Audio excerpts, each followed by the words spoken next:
Hello, everybody. I hope you're all having an excellent Saturday evening. It's time for yet another Fate Stay Saturday, Henchbuns. I'm excited because I do intend to finish the first route tonight. That's the goal. The goal is to finish the first route. So I think we're pretty close, judging from where I was at last time. It seems like it's heading to a climax. I'm not 100% sure, of course. Anything could happen. I could be completely wrong about how much is actually left in this route, but it seems like we're rapidly approaching a climax. Who the fuck? Anthe V, thank you for the raid. I just started. Thank you very much. I appreciate the raid, Anthe. I hope you enjoyed what you were streaming. My name is Haitian Schwartz, leader of the Rose Rabbit Army, Princess Bunny of the Moon. And I hope you're having an excellent Saturday evening. It's a great weekend to worship me.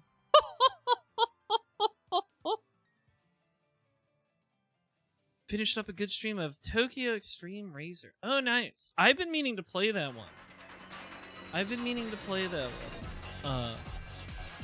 I know there's like a long series of Tokyo Extreme Racers, but I heard the newest one made kind of a big splash. And I'm a bit of a racing game pervert, so I wanna check those out sometime. You're an Earth Rabbit? That's okay. All rabbits are welcome to worship my brilliance. I hope you had fun with Tokyo Extreme Racer. I've also been meaning to check out No, I'm not. I said all are welcome. That's like the opposite of being racist. What was I gonna say? Oh yeah, I also want to check out that other like new racing game that released recently, Screamer. That one looks good.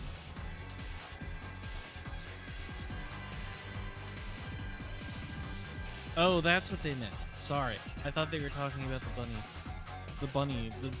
the Earth versus Moon bunny. No, I enjoy racing. That doesn't make me a racist. Those are different things. Don't try to confuse me with your paltry little words, Henchbuns. It won't work. I'm too smart for it. But I was just talking about how I intend to finish the first route of Fate Stay Night tonight. This is my first ever time reading it. I sometimes read visual novels on the stream. For example, I also read Tsukihime on stream. That was fun. I read all of Umineko on stream. That took it like a year and a half, but it was fun.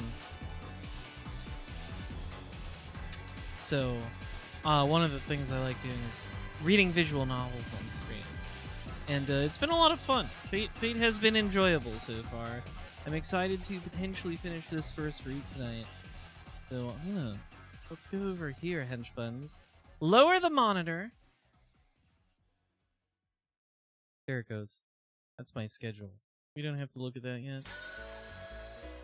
I'm gonna boot up the novel that is visual. This visual novel. Did you have Umineko on the back burner?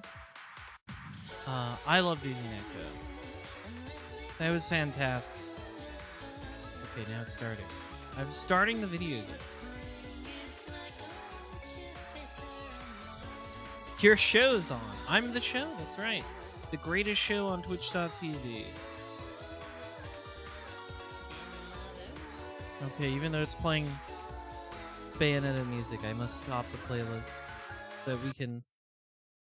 Oh yes, I must remember my glasses. Thank you, Gotetsu, you're right. My reading glasses. There we go. Oh god, you're so big. It's so big, Henchbuns. Lower that. Decrease the size of my Fate Stay Night. There we go.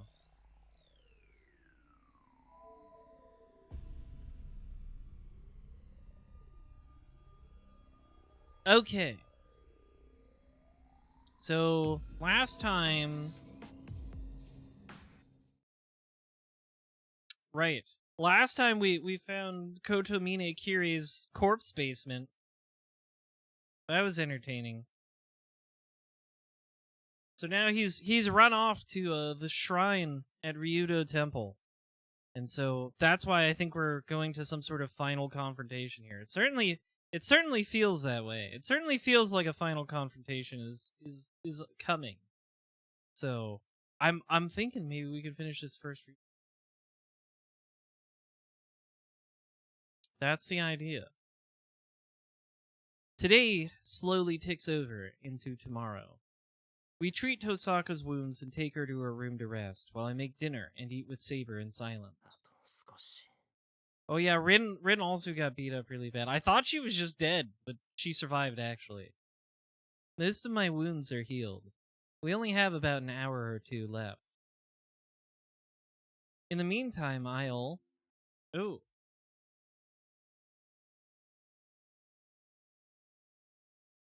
We get a choice. We can spend time with Saber, report to Kiritsugu for some reason, have a strategy meeting. I don't know which one I should choose here. I don't know if this is one of those choices that has an effect. This is my flowchart. Yeah, Rin gave us that fancy knife.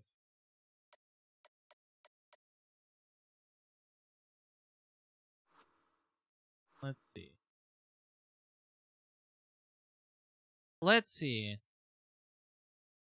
Let's have a strategy meeting. I think we'll have a strategy meeting. Oh, that's right. There's only one thing to do. Yeah, I don't know why it says Kiritsugu. Maybe I want to change my mind actually. I want to see what they mean by Kiritsugu.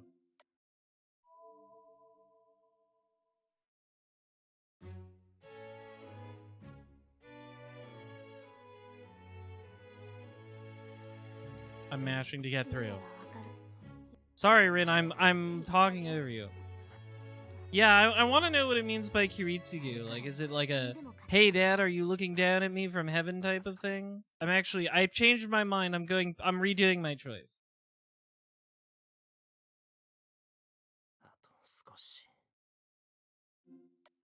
Report to Kiritsugu. This might be my last time. 10 years ago, I was the lone survivor of the terrible fire. And if I'm going to succeed Kiritsugu, who destroyed the Holy Grail, I should at least report that to him. Are you winning, son?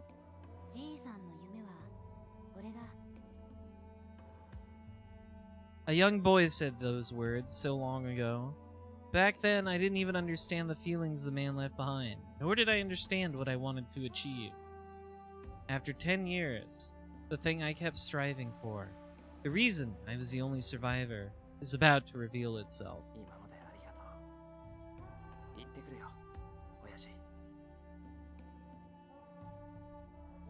My fear and hesitation fade. We have no chance of winning. But if I'm going to call myself Shiro Emiya, I need to go into this with my head held high.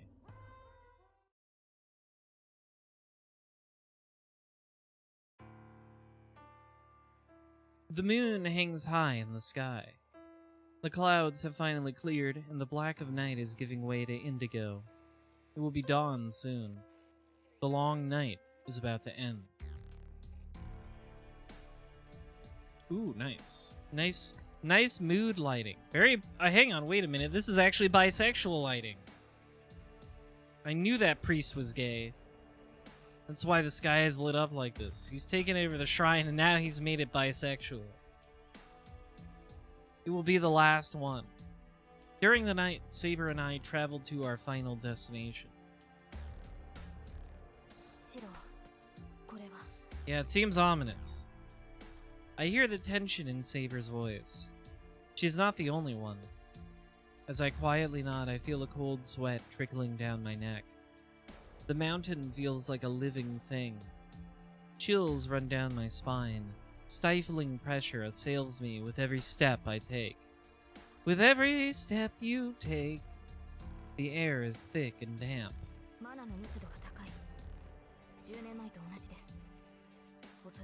We got that dang old Grail up there.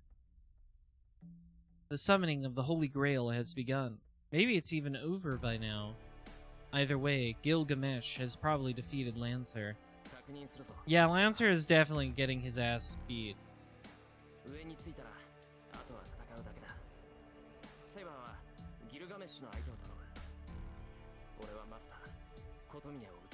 This seems like an actually decent plan from Shiro for once. Like I think you could take Kirei. I think you could handle Kirei, Shiro.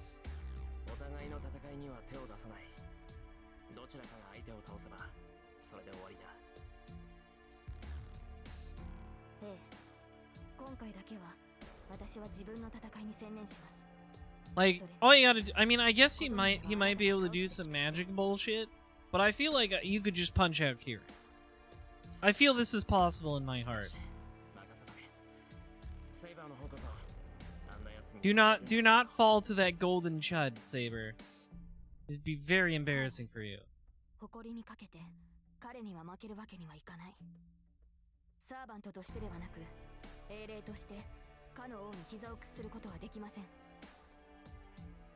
There is no longer hesitation or worry in her voice.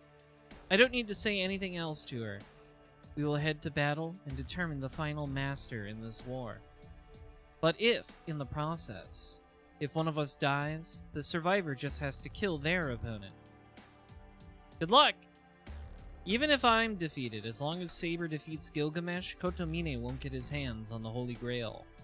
At the same time, if Saber is defeated but I defeat Kotomine, Gilgamesh can't stay manifested. So we don't have to cover for each other.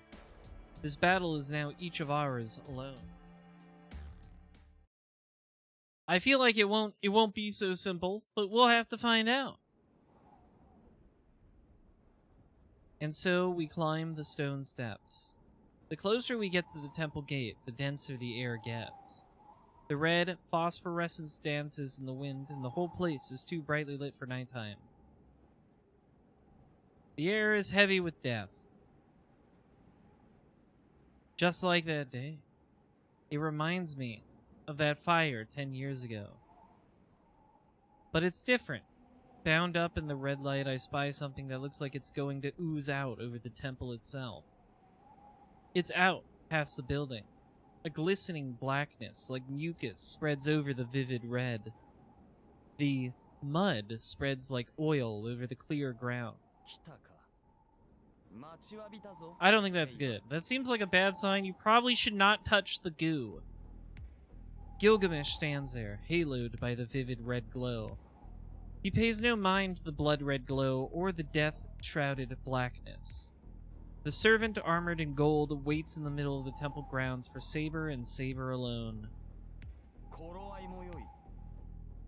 You and your stupid big shoulders.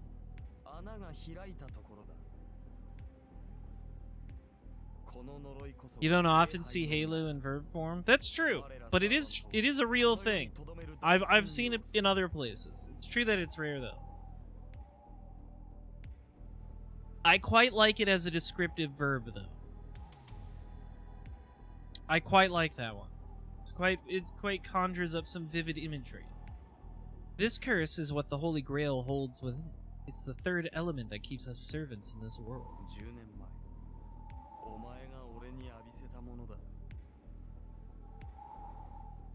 Yeah, that's why you're still here. Gilgamesh has eyes only for Saber. Saber is similarly focused on him. She steps forward and points her sword at the knight in front of her.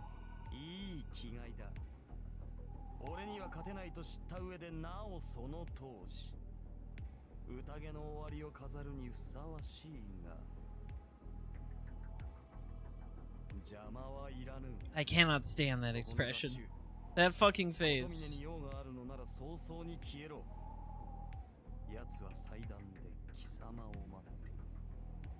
Okay. I mean, that works with our plan, so... Kotomine's waiting? I glance at Saber. She gives a slight nod, her eyes still on Gilgamesh. As I leave, I feel her wishing me luck. I turn around. My opponent is elsewhere. Behind me. As I run, I hear the sound of Saber's deadly battle beginning. I'm sure she'll be fine, chat room. Deep in the grounds, behind Ryudo Temple's main building is a large lake. It's been untouched for a long time, making it seem sacred, like it's inhabited by a dragon god. The lake's clear blue water is so pure and clean, with not a trace of cloudiness. At least, that was true until yesterday. The lake is far from pure now. Red phosphorescence spreads out before me. It is a sea of dark, murky tar. Hey guys, can you quiet that down? I'm trying to read over here. No? Okay, they're going at it. And I don't know if this is Saber and Gilgamesh's fighting sound supposed to keep going? I thought they would like fade out as we went to talk to Kotomine. Anyways, check out this CG. Ilya, you've released all the goo. A hollow chasm yawns in midair, the body of a young girl floating near, an offering. You've met me at a very Evangelion time in my life, Ilya says. I've been trying to remain calm all this time, but that sight drives me over the edge. I stop and glare at the enemy.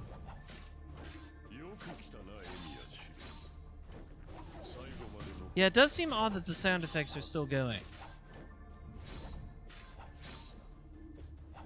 The ends of his lips curl up in a smile, and he spreads his arms in greeting.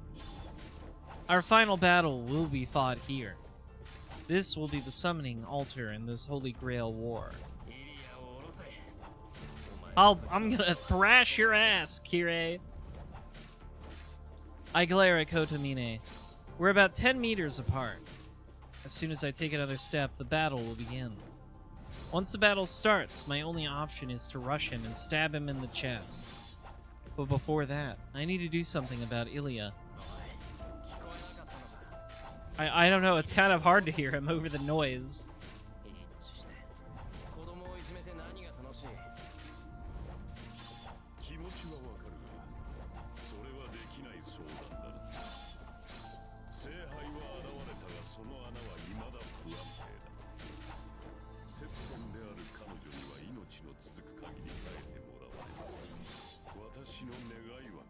I need my wish. As long as her life lasts, then Ilya is still alive.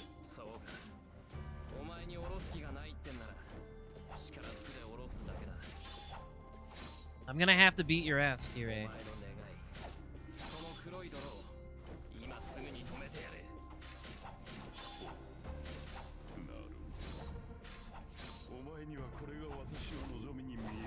Keen. The sound effects shouldn't still be going. Yeah, it might be a bug. Hang on. Why don't I just do this? Let's see.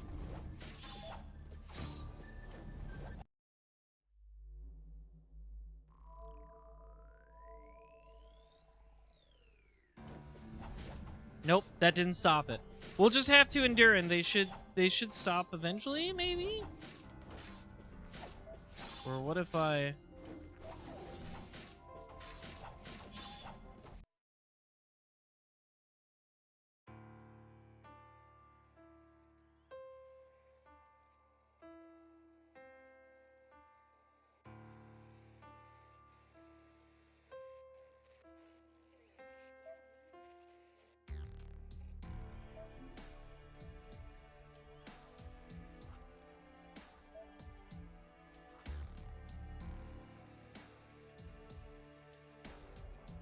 I'm just mashing spacebar real quick.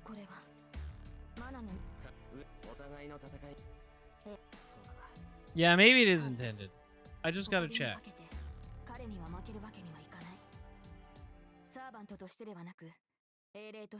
It should be fast.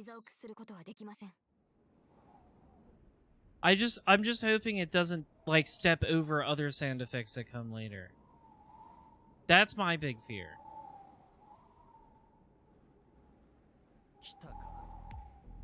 待ちわびた頃合いこん10年前いい俺には勝てないと邪魔はいらぬそこの雑種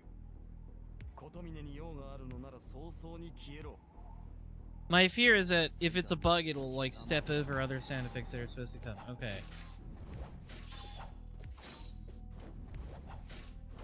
Yeah, it doesn't seem like there's anything I can do about it. They're still going at it. So we're just gonna have to hope that like this doesn't delete other sound effects.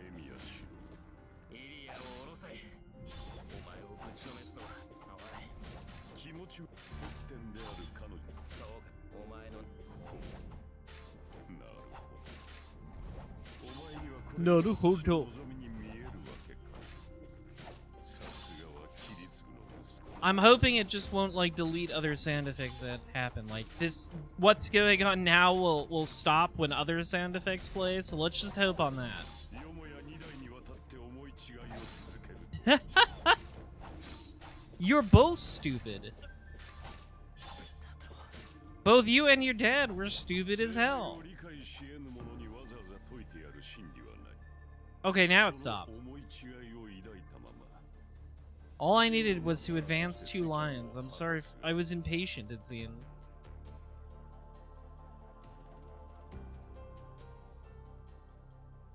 What? Get him.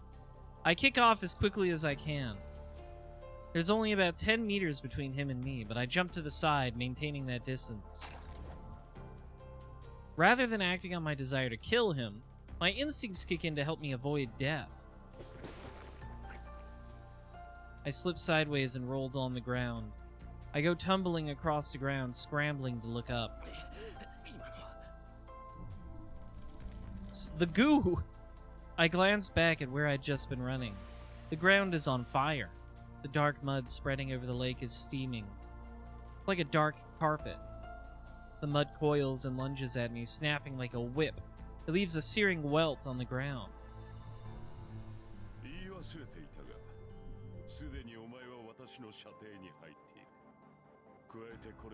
They're like big gross leeches.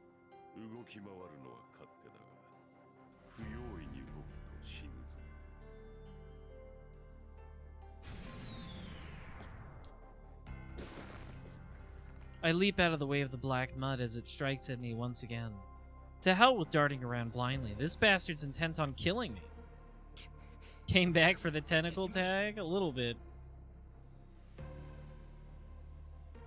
Though this one, these tentacles just seem to like dissolve you like they're acid, so not much for fucking with them, unfortunately. I reposition myself, keeping an eye on the lake. I'm no closer to Kotomine. Looks like he's gonna keep me 10 meters away. That muddy tentacle seems to be able to stretch endlessly. It follows no matter how far I retreat, and it's not the only one.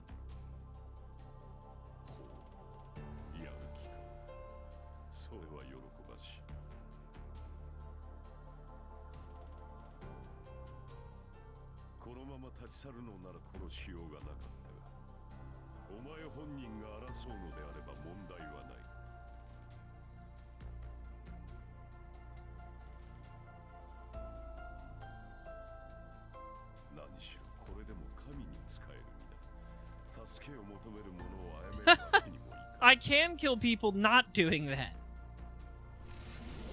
That's not really how that works, I don't think.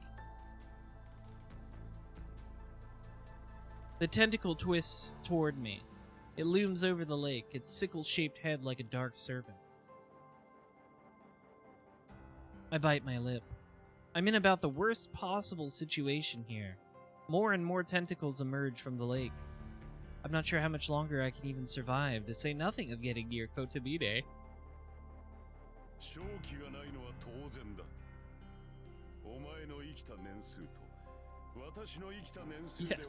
Yeah, I don't know if God will accept, I was doing an evil plan, so this is self-defense.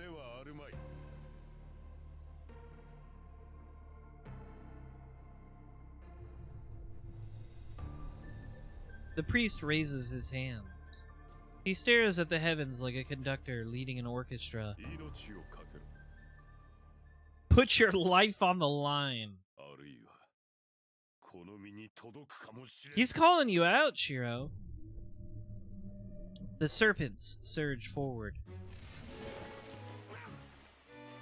I try to kick away the mud clinging to my ankles. My clothes are burnt and my skin is exposed. Well, it doesn't seem to be going well. I jump away from the lunging tentacle. I can't feel my mud-coated right ankle, and I wasn't entirely sure I even still had my right leg until I used it to leap away.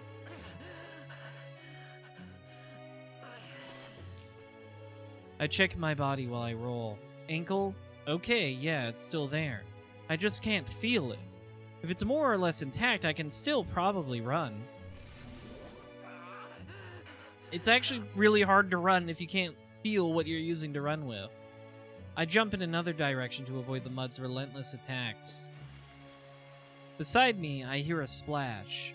The scent of burning earth wakes my dizzy head, and I push myself back up to my feet. A burning sensation sears its way down my back. This doesn't seem to be going too well. I shake it off and jump to the closest clear ground. The mud's pursuit relents. I can no longer see any of the black mud that surrounded me. I bite my lip. I dodged and ran all over the place, but in the end, I'm right back here. I calm my breathing and look up at him to at least show he hasn't broken my spirit. Kotomine has not moved at all. He's just watched me running around. I ended up right back here, and in the end, it doesn't even matter. No matter how many deep breaths I take, my heart won't stop pounding.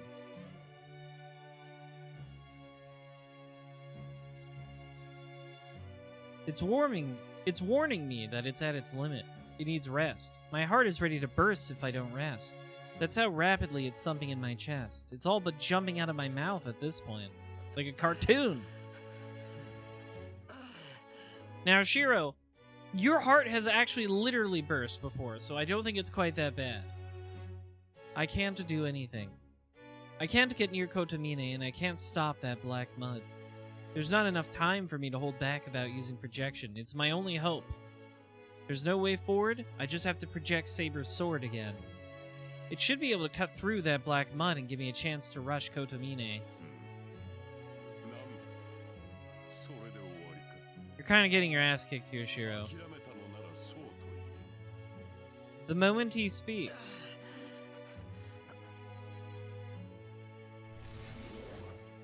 a tidal wave of mud crashes over me. I look up just in time to dodge. The mud itself isn't bad. It's slow compared to Saber's strikes when we sparred, and it doesn't change direction, so it's easy to dodge. But that only applies when there's just one tentacle. I can't handle multiple attacks at once, or those that strike from behind as soon as I've dodged another. As a result, I can only move around, and still mud slowly covers me.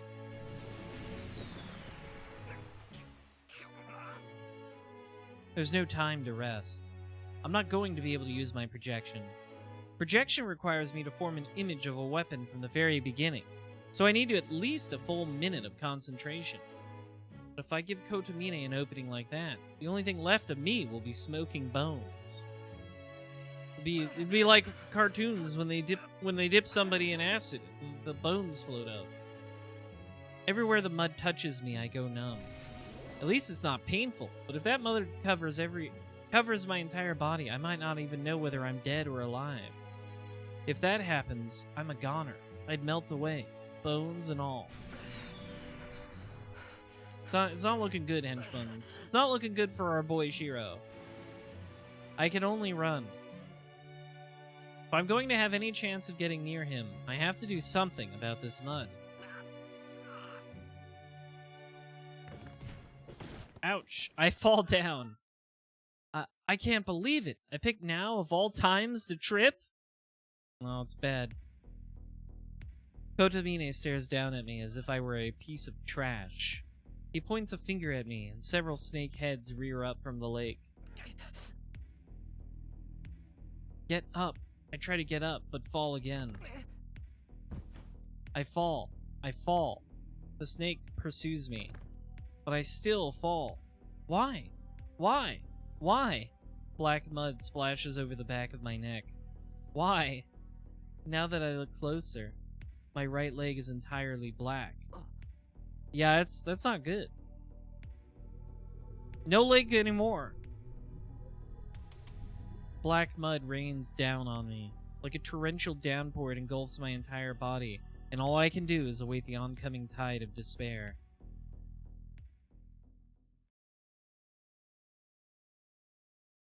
Oh. I chose incorrectly, it seems. Well, welcome back to the Tiger Dojo, henchmen's. Let us seek Taiga's advice. I know, we fucked up.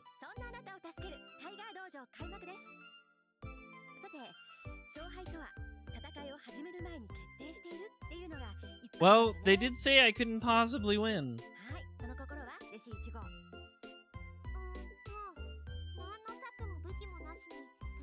I guess I should have had that strategy meeting after all, henchmen's.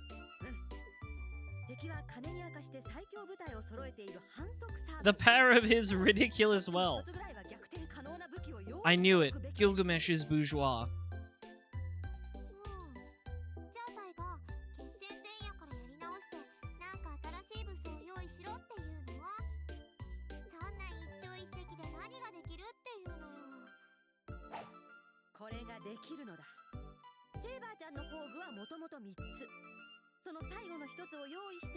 I see.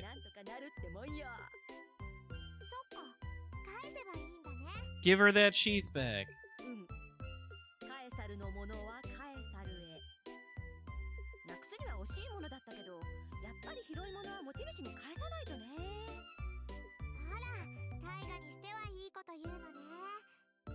Do not be mean to Taiga.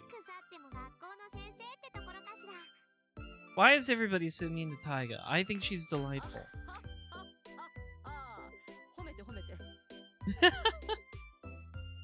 She took it sincerely. Okay, what is it, Ilya?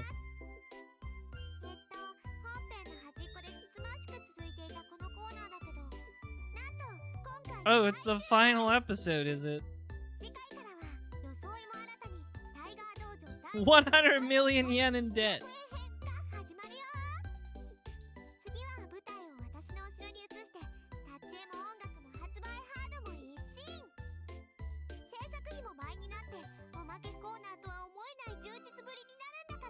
Oh no.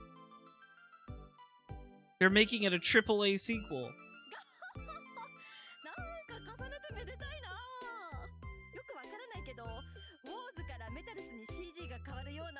From wars to machines? Can you say that?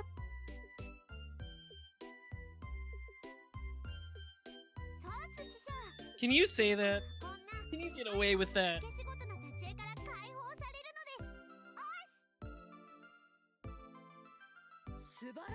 Subarashi!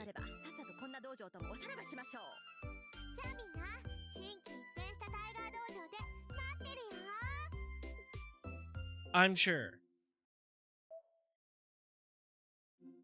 Okay, this time we'll actually have a strategy meeting. I changed my mind. I second-guessed myself, and that proved fatal. More fatal than I ever could have thought. Oh, that's right. There's only one thing to do. We've always done it this way. So we should do the same, right to the end. It's not romantic and it's not elegant, but sitting across from each other and coming up with a plan of action suits me and Saber best.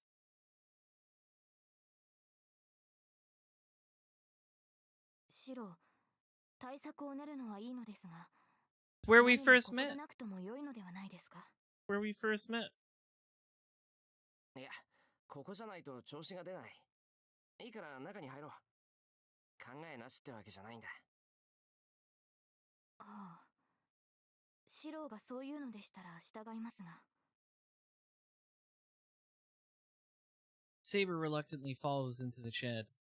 Okay now. There's a reason I had Saber go inside the shed. Right now, we have neither a plan nor the means to defeat Gilgamesh. So it goes without saying that we need something extra. Some sort of fate extra. So, yeah, we gotta return the sheath to Saber. That's the hint they gave me in the Tiger Dojo.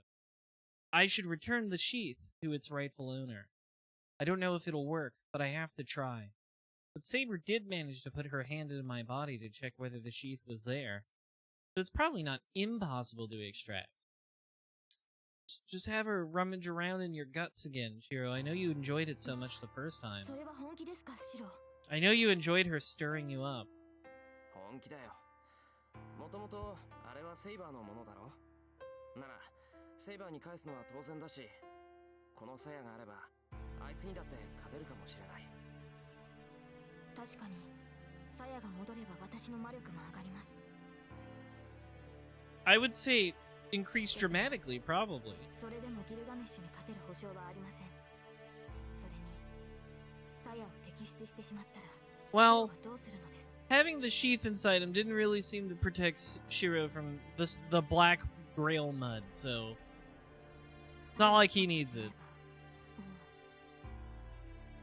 I'll no longer heal so rapidly from whatever injury I might sustain. But that's normal.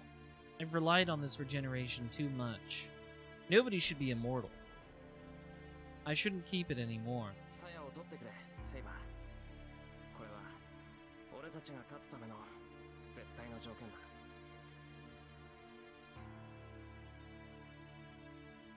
Saber bites her lip, not answering. I'm not sure how long this moment stretches out between us. The clouds in the sky drift by, and as the moonlight starts to shine through the window... わかりました、マスター。 Master. あなたの心をお借りします。 As you do. Saber nods, her hesitation gone. You ever just enter your boyfriend's heart? 準備はいいですか、シロ。いいぞ。遠慮なく始めてくれ。Saber begins. Her hand presses against my chest and sinks in. My job here is simple. The process of extracting the sheath is similar to projection. The sacred sword's sheath has integrated itself throughout my body. I just have to collect all the dispersed bits of it and reform them into the sheath. This is all just my impression of what's going on, though. I may say I'm reforming it into the sheath, but I'm just gathering the waves of magical energy. Saber is the one who will give it shape. She, the original owner, forms the shapeless bundle of magical energy into the sheath itself. I'm just helping her. It's like making something from nothing. The scattered pieces of the sacred sword's sheath are reproduced with precision and painstaking care, without a single error. My body grows hot. Projection is way beyond my means. It eats away at my body every time I use it. It destroys my nerves, burns my skin, and even has the power to cripple my brain. But it's the only weapon I have, and it could be the one thing that might help Saber. I think back to when I saw her in my dreams. The golden sheath fit for the king of knights to carry into battle. The legendary sheath that protected its owner and led her to so many victories. I reproduce it vividly, without deviation, and as beautiful as it ever was. And, no matter the end awaiting us, I won't ever forget this. I will engrave the image in my mind.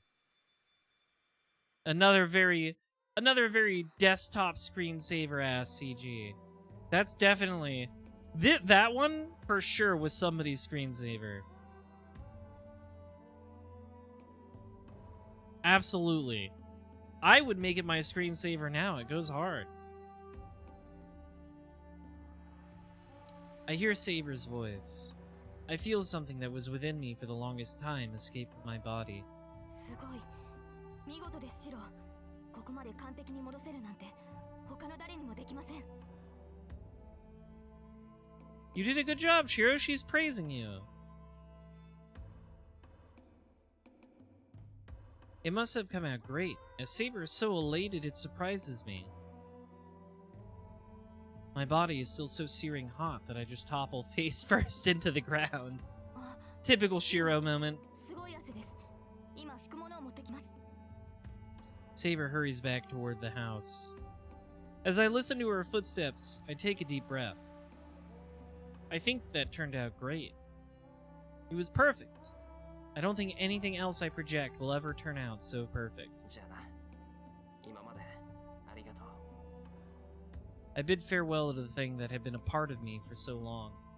The golden sheath that protected her. I will never, ever forget it. Though it's left my body, its form has been forever engraved into my heart. Well, that's good. I'm glad we're all okay. The moon hangs high in the sky. The clouds have finally cleared. The black of night is giving way to indigo. It will be dawn soon. I like when they do the cut-ins like this, the letterboxing. I like when they do this in this visual novel. It's very stylish. The long night is about to end. It will be the last one. During the night, Saber and I traveled to our final destination. シロ、これは。 I hear the tension in Saber's voice. She's not the only one. As I quietly nod, I feel a cold sweat trickling down my neck. The mountain feels like a living thing. Chills run down my spine. Stifling pressure assails me with every step I take. The air is thick and damp. マナの密度が高い。10年前と同じです。おそらく。 That previous scene was where the people die when they are killed come from in the anime? Oh, interesting. That's interesting because, like, Shiro didn't even say anything like that in that scene.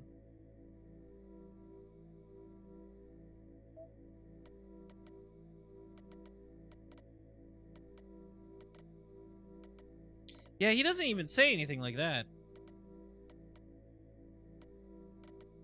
He's just like...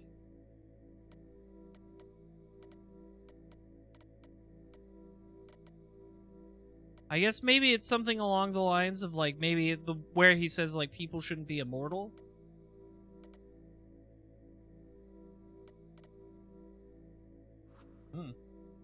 I mean, I'm pretty sure everyone always accepted that as, like, a weird translation of something. Okay, it's the nobody should be immortal line. Okay. That funny quote always sounded like he was saying it to an antagonist. Yeah, that's what I always assumed, too. That's what I always assumed, too. Was like he was saying it to some bad guy who was trying to get immortality or whatever. Like, I was along the same lines of like, oh, it means like people shouldn't live forever. That was always my assumption. Which, like, I guess I was correct. I was just wrong about the context. But yeah, it's the nobody should be immortal line. That makes sense. Yeah, I'm sure it made sense in context in the anime. Like, I always kind of understood what he was saying. I just feel like it's kind of a very... When I say translation, I just mean it's like sometimes, even when a translation of a line is, like, literally correct, technically correct, it comes off as clunky and weird, and that's how it turns into a meme. Saying something like, nobody should be immortal versus people die when they are killed. You know, you can understand that, like, those kind of mean basically the same thing, but one sounds sillier than the other. Just because you are correct doesn't mean you are right. Yeah, exactly. Another famous line. The summoning of the Holy Grail has begun. Maybe it's even over by now. Either way, Gilgamesh has probably defeated Lancer. 確認するぞ。 Though you do make a good point, Aldor, that it could just be, you know, I talked before, Shiro's very bad at expressing himself. He's very bad about, like, putting to words what he really means. So, in that context, too, people die when they are killed, too. As him, like, stumbling over the idea that nobody should be immortal. 上に着いたら、あとは戦うだけだ。 See, I can tell this is the real version of this scene and not the bad end version of it because it's playing this dramatic music that I think is new. I don't think we've heard this song before. 互いの戦いには手を出さない。どちらかが相手を倒せばそれで終わりだ。ええ、今回だけは私は自分の戦いに専念します。それに琴峰はあなたが倒すべき敵だ。 It's a good track. I agree. そうだな。 Is it? Do we know if the セイバーの方こそ this is the piano arrangement of the original opening? Oh, neat. はい、誇りにかけて I was gonna ask, do we know if the person who made the music for Fate also is the same as the person who did the music for Tsukihime? Because like a lot of the piano tracks have the same vibe to Tsukihime's music. Same composer, that makes sense. Very similar vibe. There is no longer hesitation or worry in her voice. I don't need to say anything else to her. We will head to battle and determine the final master in this war. But if, in the process, if one of us dies, the survivor just has to kill their opponent. Even if I'm defeated, as long as Saber defeats Gilgamesh, Kotomine won't get his hands on the Holy Grail. At the same time, if Saber is defeated, but I defeat Kotomine, Gilgamesh can't stay manifested. So we don't have to cover for each other. This battle is now each of ours alone. And so, we climb the stone steps. The closer we get to the temple gate, the denser the air gets. Sweat trickles down my back. An ominous premonition creeps over me. At the top of this stone staircase, our greatest enemies await us. But I don't really care about that. We go up the stairs, closer and closer to the temple gate. Everything will be over. No matter who wins this battle, Saber will disappear. The endless but fleeting days of fighting will finally be over, and Saber will disappear from the world. She'll return to her time where she belongs. And I can't say I don't have any regrets. No regrets. I'm going to lose Saber. I'm going to lose the person I vowed to protect. The person I most want to be happy. Even now, I don't know just how painful that will be. For now, we're still walking together, and I can feel her presence. I'm not prepared to lose her. Even if I knew a few days before, even if, from the moment we met, I knew we would eventually part ways. Thinking back, we made so many memories. We walked together some nights, fought together some nights. At first, I did everything I could to prevent Saber, a girl, from fighting. She also kicked my ass in the dojo. I also slept in the shed because I was too embarrassed to sleep in a room right next to hers. We ate lunch together. Saber likes baths, she liked my cooking, liked the clothes Tosaka brought her, and she had incoherent conversations with Fujine.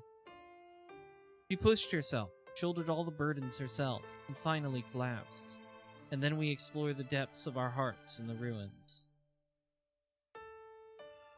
Things took a turn after that. I couldn't stop thinking about Saber. My purpose for fighting changed, and I realized I loved her. How could I lose someone like that?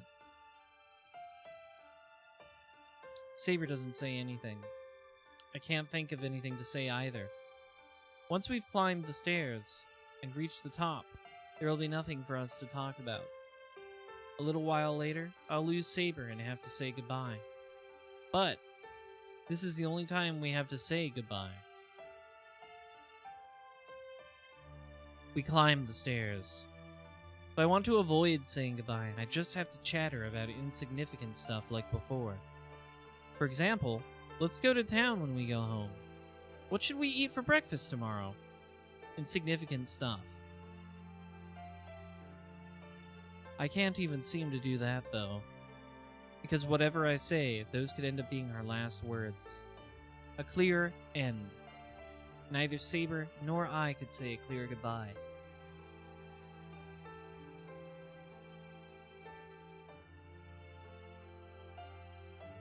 And now, we're at the temple gate. This is my last chance. If we proceed, it'll be all over. But if we go back, Maybe I can think of something that would stop me from losing her. セイバー I stop and turn to Saber. She is the same as ever. Her face is composed, but her eyes seem tense, like she's trying to hold something in. The moment I see those eyes, I am assailed by temptation on all sides. Temptation to run away.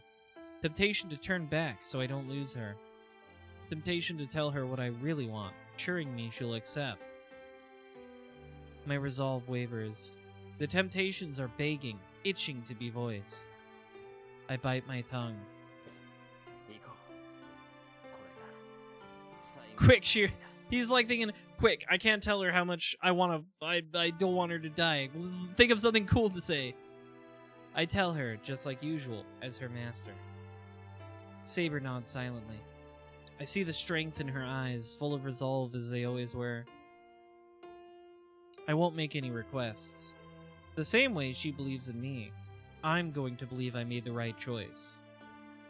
I cross the threshold of the temple gate. There's no turning back now. I can't say anything, not that I could say what I really wanted anyway. But I want to at least believe that this frustrated silence managed to convey my feelings. We've finished climbing the long stone stairs. This is our final memory of our time together here on this earth.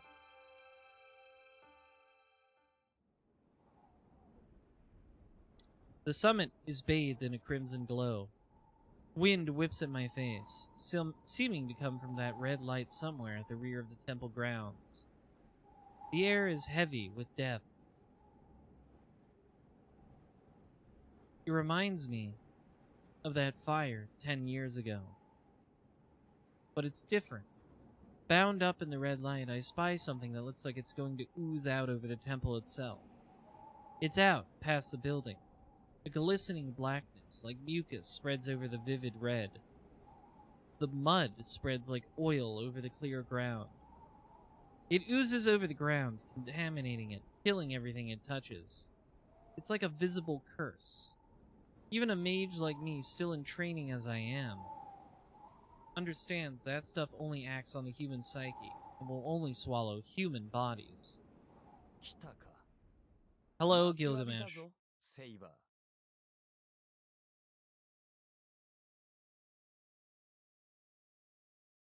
Seba. Gilgamesh stands there, haloed by the vivid red glow. He pays no mind to the blood-red glow or the death-shrouded blackness. The servant armored in gold awaits in the middle of the temple grounds for Saber and Saber alone.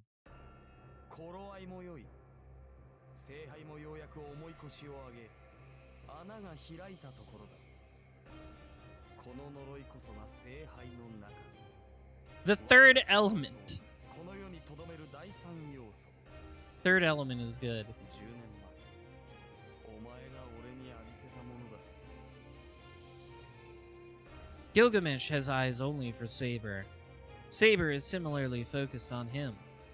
She steps forward and points her sword at the knight in front of her. ギルガメッシュあなたの目的は何だ Need wife? あの That 呪い curse. 聖杯と偽っていたものを使って何を望む望みなどないと言っただろう乙女が聖杯をどう扱おうと俺は知らん今のところ俺の関心はお前だけだ Wow. It's like he's a dark counterpart to Shiro almost. Crazy. As if to answer, the Golden Knight raises one arm. Oh, here comes all his billions of swords. At the same time, a shimmering haze forms behind him. The king's treasure, hundreds of noble phantasms, are readied in that haze like bullets loaded into a gun. ようやくこの時が来たか今までずーっと考えていたぞセイバー嫌がるお前をどう食いつけあれを飲ませるか Gross. Yeah, I also love that Manos. 気むせぶ顔を踏みつけその体を染め抜くほどの泥を飲ませもだえ死ぬに耐えきれず俺の足元にすがりつくその Man, he's really on some stuff here. This is a good villain speech, though. I'll have to take notes. よく言った。ならば、 Yeah.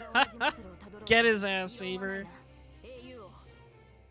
Then you have no problem with me doing the same shit to you. She takes another step. Saber walks right into range of all those noble phantasms. This isn't a battle I can help with. Yeah, you gotta go, Shiro. No ordinary human could step into this battle between Saber and Gilgamesh. それでこそセイバー。俺には勝てないと知った上でなおその気概。宴の終わりを飾るにふさわしい。邪魔はいらぬ。 Stop making that goddamn face. 琴峰に用があるのなら早々に消えろ。消えろ。祭壇で貴様を待って。 Kotomine is waiting? I glance at Saber. She gives a slight nod, her eyes still on Gilgamesh. As I leave, I feel her wishing me luck. I turn around. My opponent is elsewhere. Behind me, as I run, I hear the sound of Saber's deadly battle beginning. Deep in the grounds, behind Ryudo Temple's main building is a large lake. It's been untouched for a long time, making it seem sacred, like it's inhabited by a dragon god. The lake's clear, blue water is so pure and clean, with not a trace of cloudiness. At least, that was true until yesterday. Yeah, the fighting sounds didn't continue this time, so I guess it's just they didn't care enough about that bad end that I was in. The lake is far from pure now. Red phosphorescence spreads out before me. And I bet that's the video you watched too, is of this true version of the scene that wasn't leading to a bad end. It is a sea of dark, murky tar. And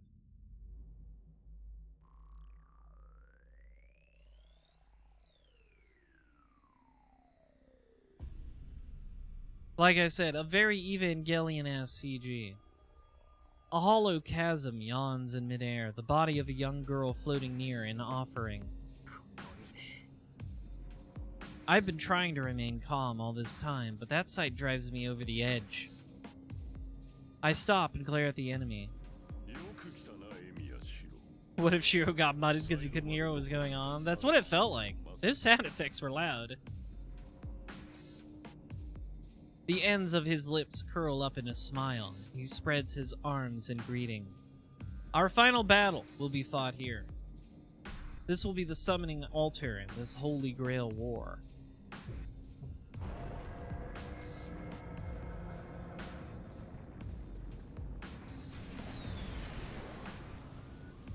Damn, I'm goo.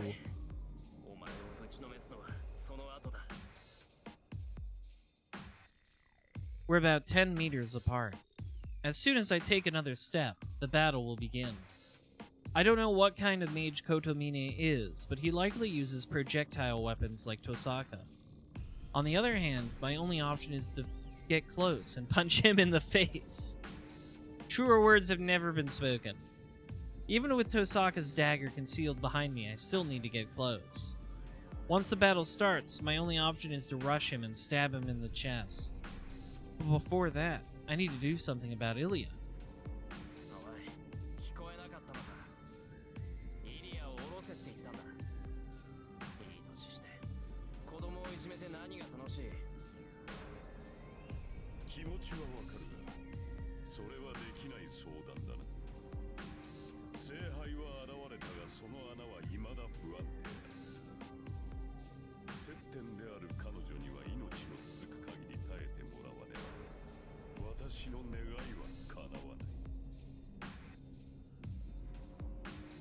As long as her life lasts? But Ilya's still alive.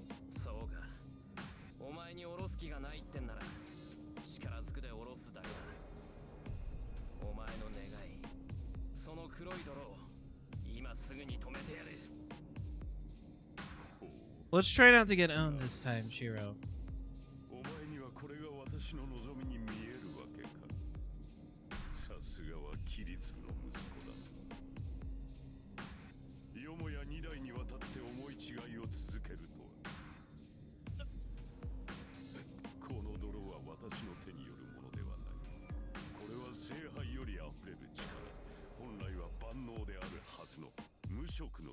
That seems bad then. It seems bad then if your Grail is not producing... If your Grail is producing horrible black goo, seek a doctor immediately.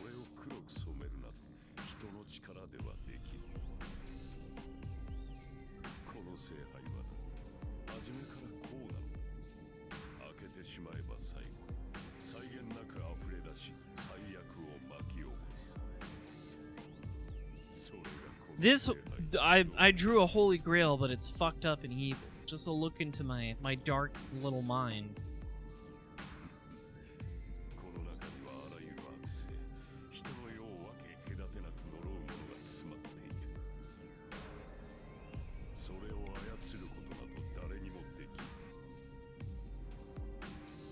What is he talking about? If that's true, he didn't become a master because he had a wish to fulfill, but instead, just so he could open this thing?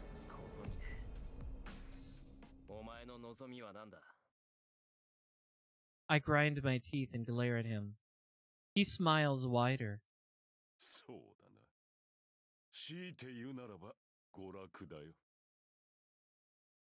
Yeah, I know. Who could have expected the wish-granting machine to have some horrible catch? 3 wishes? Not on my life. Yeah, I just did this shit for the hell of it. For the love of the game, exactly. I was saying the same thing.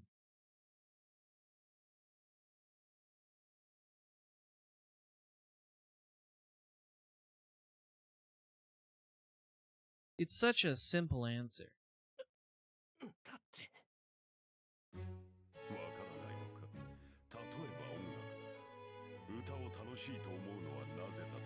You can't be saying, you know what? I guess you can be saying that you take the same pleasure from music as you do the deaths of innocents.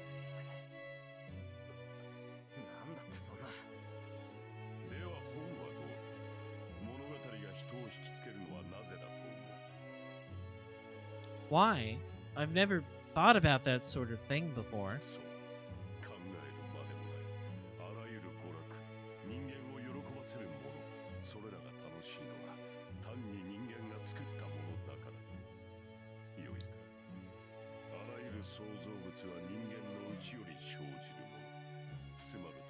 In extremis. Okay, man.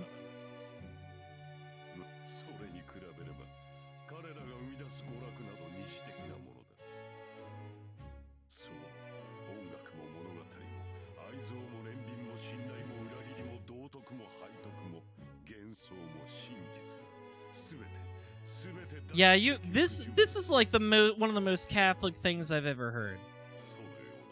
You say you're not really a priest, but you're saying some real Catholic shit right now.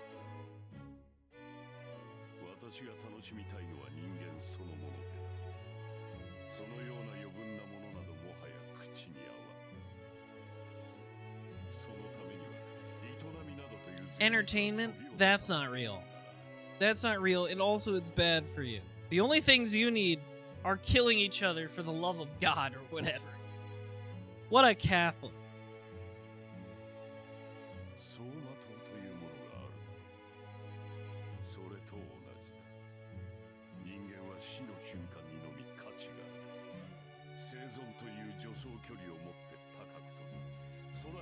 Okay.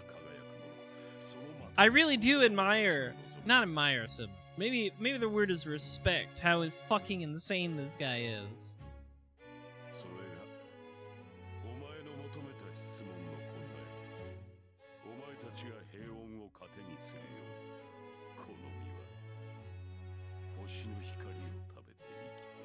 Yummy. Seeing the priest give such a sermon, his arms spread wide, is strange to say the least. Yeah, exactly. Suffering is the most Catholic thing to obsess over. Yeah. Usually it's meant to be your own suffering, though, and not like everybody else's. So I think he's got that. I think he's got that mixed up. A chill runs down my back, but not from what he said. Seeing him like that, talking about human beings, and seeming somehow sacred is what's giving me chills.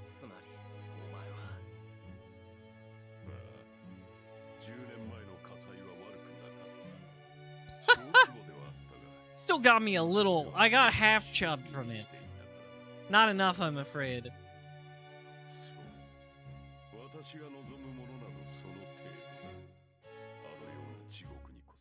You know, I was like thinking the whole time. I'm thinking like, what's Kirei's motivation here? Like, why does he do what he does? I didn't expect his motivation to just be of all the possibilities I consider, I didn't think the answer would just be I just get off on murder. Literally, I just come to murdering people.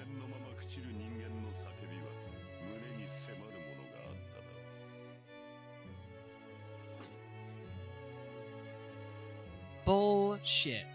That day. How could he ever describe the hell of that day like that? I gotta appreciate it. It's a simple motivation. I can relate to that. I too enjoy causing suffering and pain.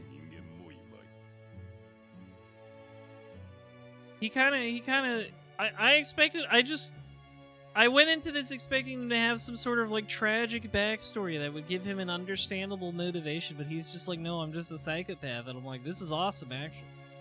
This is much better than I would have thought. Yeah, he's truly in it for the love of the game.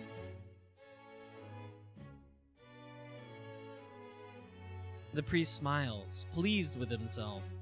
Is he saying that he thinks all those people dying helplessly was a wonderful, beautiful thing?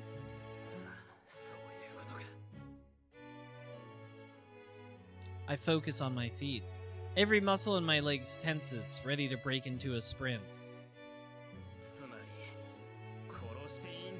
You're a fucking freak and you need to be put down like a dog. I surge forward as fast as I can. He's a little less than 10 meters away. If I just head straight at him, I can... Watch out for the goo, though. I throw myself sideways. I want to just kill him, but my instincts kick in, saving me from death. I go tumbling across the ground, scrambling to look up.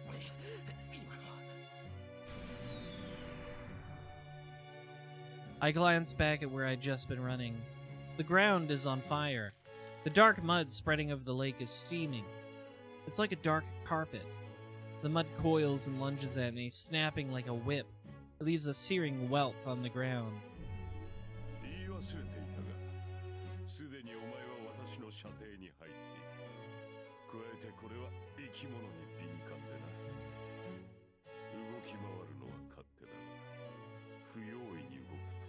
As we learn. We did learn that lesson. I leap out of the way of the black mud as it strikes at me once again. To hell with darting around blindly. This bastard's intent on killing me. I reposition myself, keeping an eye on the lake. I'm no closer to Kotomine. Looks like he's gonna keep me 10 meters away. That muddy tentacle seems to be able to stretch endlessly. It follows no matter how far I retreat, and it's not the only one.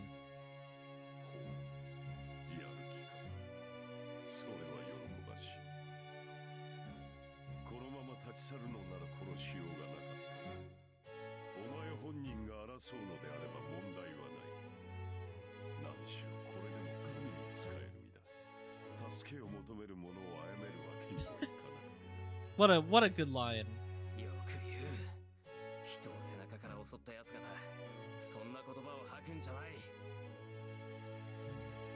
He's probably remembering what happened with Lancer when I say that.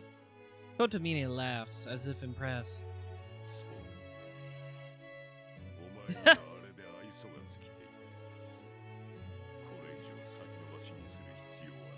You know what? I guess I am a bad priest. Time to die.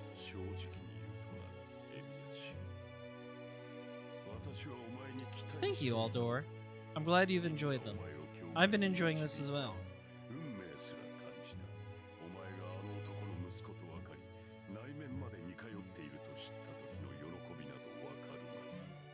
Did you want to kiss Kiritsugu, Kirei? Did you have some sort of yaoi thing going on with him?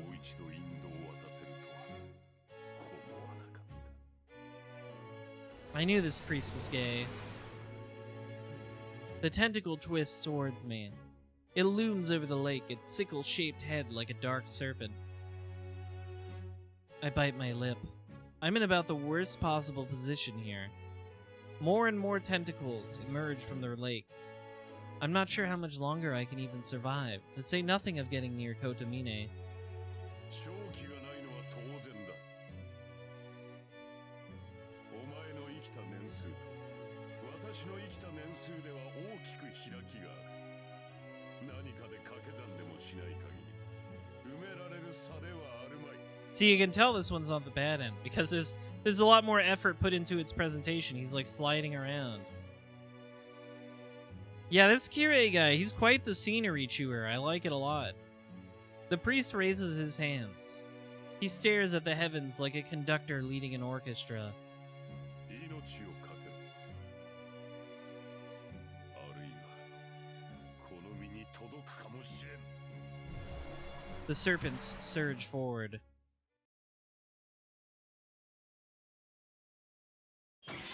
Meanwhile, sparks fly in all directions. The Golden Knight steps back, evading a series of savage attacks executed with astonishing skill. She must have seen it as an opening.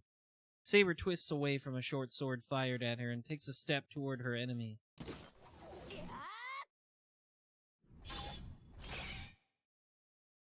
Her shout tears through space. Her sword strikes like a comet. She presses the attack on the Golden Knight. He stumbles backward, overwhelmed by her skill and ferocity. Her sword dances. So titanic is the strength behind her every blow. Each could shatter boulders, smash down the walls of even the most impregnable fortress. And yet, the myriad deadly weapons appearing from behind her enemy turn aside every strike. You'll run out of swords eventually, you golden bastard. Gilgamesh slips back from the onslaught, another sword in his hand. It's easy enough for her to repel his strikes, but she can't meet his attacks directly. Each of the enemy's weapons has abilities she simply does not know.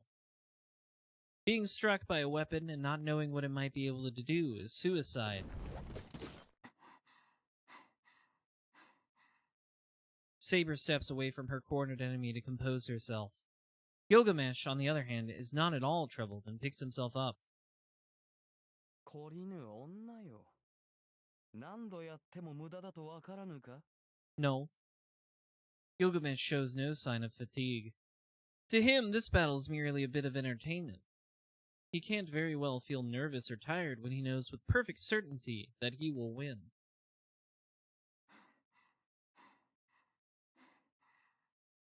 It is another matter entirely for Saber. She knows that her only shot at victory is now, before her enemy starts taking this seriously. She needs to defeat Gilgamesh before he can use Ea, or she will lose.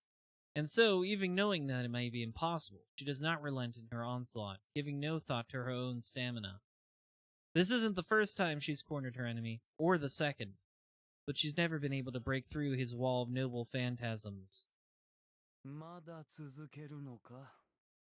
主に忠誠を誓うのはいいが、それも限度があろう。 Don't be so sure about that. 今頃あの雑種は琴峰に殺されている。もはや、お前が戦う理由はなかろうよ。私の主は健在だ。あのようなマスター相手に、四郎が膝を屈するなどありえない。それも時間の問題だ。お前は聖杯を知らぬ。あれの相手は俺でも手こずるのだぞ。お前ならいざ知らず、あのような小僧が1分と持つものか。お前は俺には勝てぬし、あやつでは琴峰に勝てん。配役を誤ったな。お前が聖杯に挑んでいれば、この戦いはお前の勝利だったろうに。There is no amusement in the Golden Knight's eyes. He's serious, but that's wrong. To Saber, the choice itself was a mistake. まさかこれが正しい選択だ。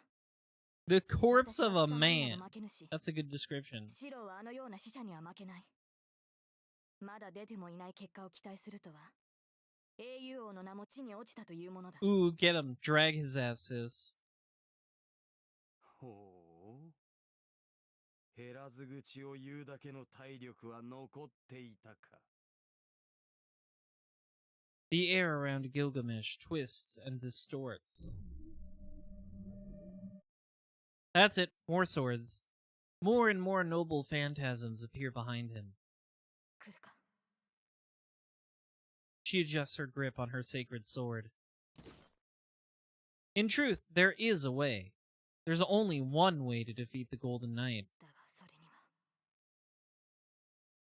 For her plan to succeed, certain conditions must be met. Even if she takes out Aya, he will still be able to defend against her attack if he has any energy left. She would also have to take Aya's attack head on again to be sure whether it's even possible to defeat. エアを受ける。まさか、いかに鞘が戻ろうと、あれを受けて Aya's pretty big and strong. It's like a big drill thing. But there is no other way to win. It is just a matter of how to spin that thin thread of hope into real victory. Normally, her intuition would show her the best route, and she would act in accordance with what she sees. But that intuition is no help now. Perhaps her chances for victory are so slim that her intuition cannot show her the path. But she still has to fight. She has to keep fighting for Shiro, who surrendered his own defense by returning the sheath to her. She cannot let this man defeat her. そうか。どうやら決そうか。定的な敗北でなければ納得がいかぬと見える。 Is there supposed to be music here? Even more weapons appear behind Gilgamesh. Well, we'll just have to deal with it. I'm sorry if it's an epic song that's supposed to be playing right now. I didn't do anything. Every single one aims towards Saber, moving without Gilgamesh even touching them. Before, only the hilts were visible, but now the blades emerge, awaiting their master's command. This is the way knights should fight. Gilgamesh was never a swordsman. His many noble phantasms are deployed within time and space and become bullets under their master's command. This is why he is an archer. Sure, man. Whatever you have to tell yourself to convince you that makes sense. He is the strongest in that regard. うまく避けろ。なに。運が良ければ。手足を串刺す See, 程度で I あ summon a ろう。 million swords, but I don't wield them with my hands. I control them with my mind to fly around and hit you. Therefore, I'm an archer. I'm like, whatever, man. With a single command, a rain of swords descends on her with godlike speed. Each of them possesses its own special, fatal power.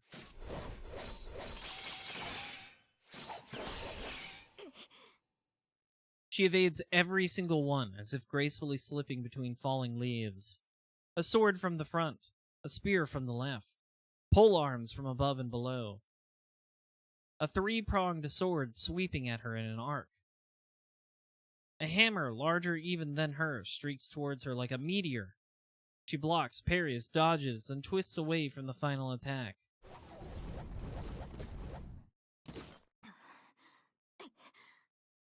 Saber's breathing is labored, and she struggles to regain her ground after being put on the back foot. At that moment, she sees something behind her enemy. Behind Gilgamesh. 47 noble phantasms are already deployed, all at the ready. That's a lot. She leaps with all her might. As if to prevent her from escaping, a flurry of noble phantasms races toward her, tearing up the earth. A torrent of noble phantasms slams into the ground one after another. Her armor is shattered, her gauntlet is split open, and even her greaves are impaled. Saber manages to avoid sustaining any fatal wounds, but in that moment she sees something even worse. Beyond the rain of noble phantasms, as if to finish off his exhausted prey, the King of Heroes draws his favorite sword.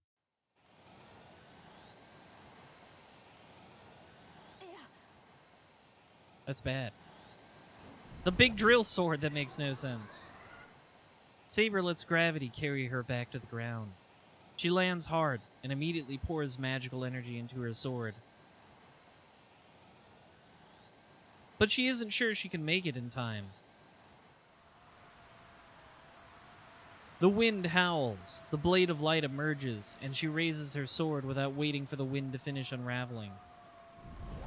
It's his favorite sword. E-A. X. She doesn't bother deflecting the rain of noble phantasms. She simply swings her sacred sword with all her might and all the swiftness she can muster. She's too late. Gilgamesh sweeps his other noble phantasms aside and swings Aya.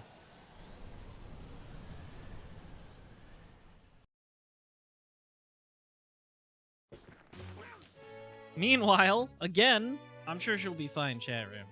I'm sure Saber will be okay. I try to kick away the mud clinging to my ankles. My clothes are burnt, and my skin is exposed. I jump away from the lunging tentacle. I can't feel my mud-coated right ankle, and I wasn't entirely sure I even still had my right leg until I used it to leap away.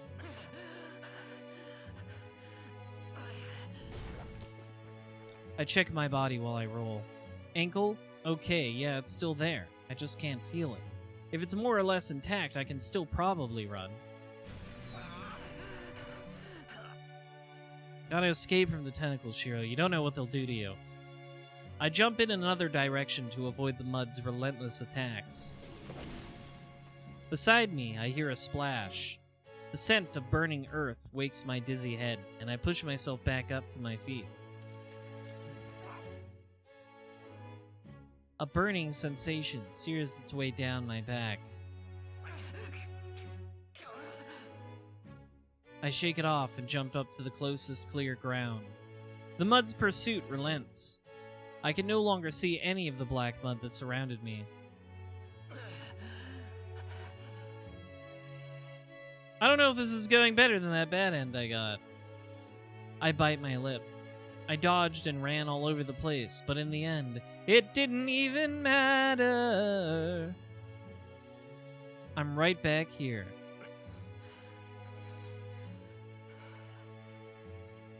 I calm my breathing and look up at him to at least show he hasn't broken my spirit. Kotomine has not moved at all. He's just watching me running around.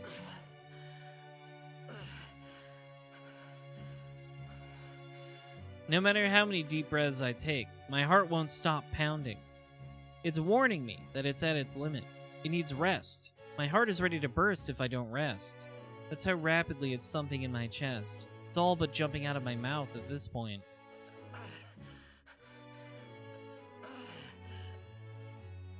I can't do anything. I can't get near Kotomine, and I can't stop that black mud. There's not enough time for me to hold back about using projection. It's my only hope. There's no way forward. I just have to project Saber's sword again. It should be able to cut through that black mud and give me a chance to rush Kotomine. That didn't work so well in the bad end, but we'll see how this goes.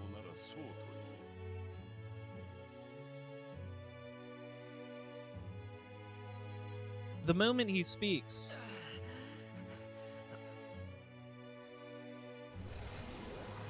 a tidal wave of mud crashes over me. I look up just in time to dodge. The mud itself isn't bad. It's slow compared to Saber's strikes when we sparred, and it doesn't change direction, so it's easy to dodge. But that only applies when there's just one tentacle. I can't handle multiple attacks at once, or those that strike from behind as soon as I've dodged another. As a result, I can only move around, and still, mud slowly covers me.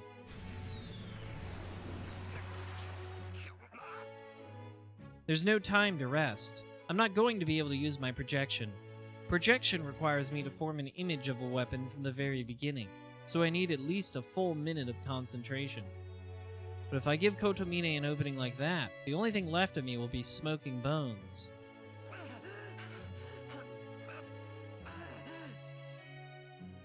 Everywhere the mud touches me, I go numb.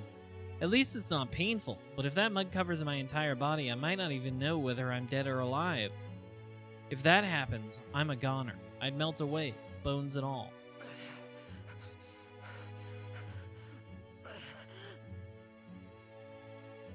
I can only run. I know it's only a matter of time until I run out of steam, but I have to keep running for now.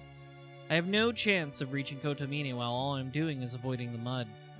The mud pours like a waterfall behind him, so trying that way isn't an option either.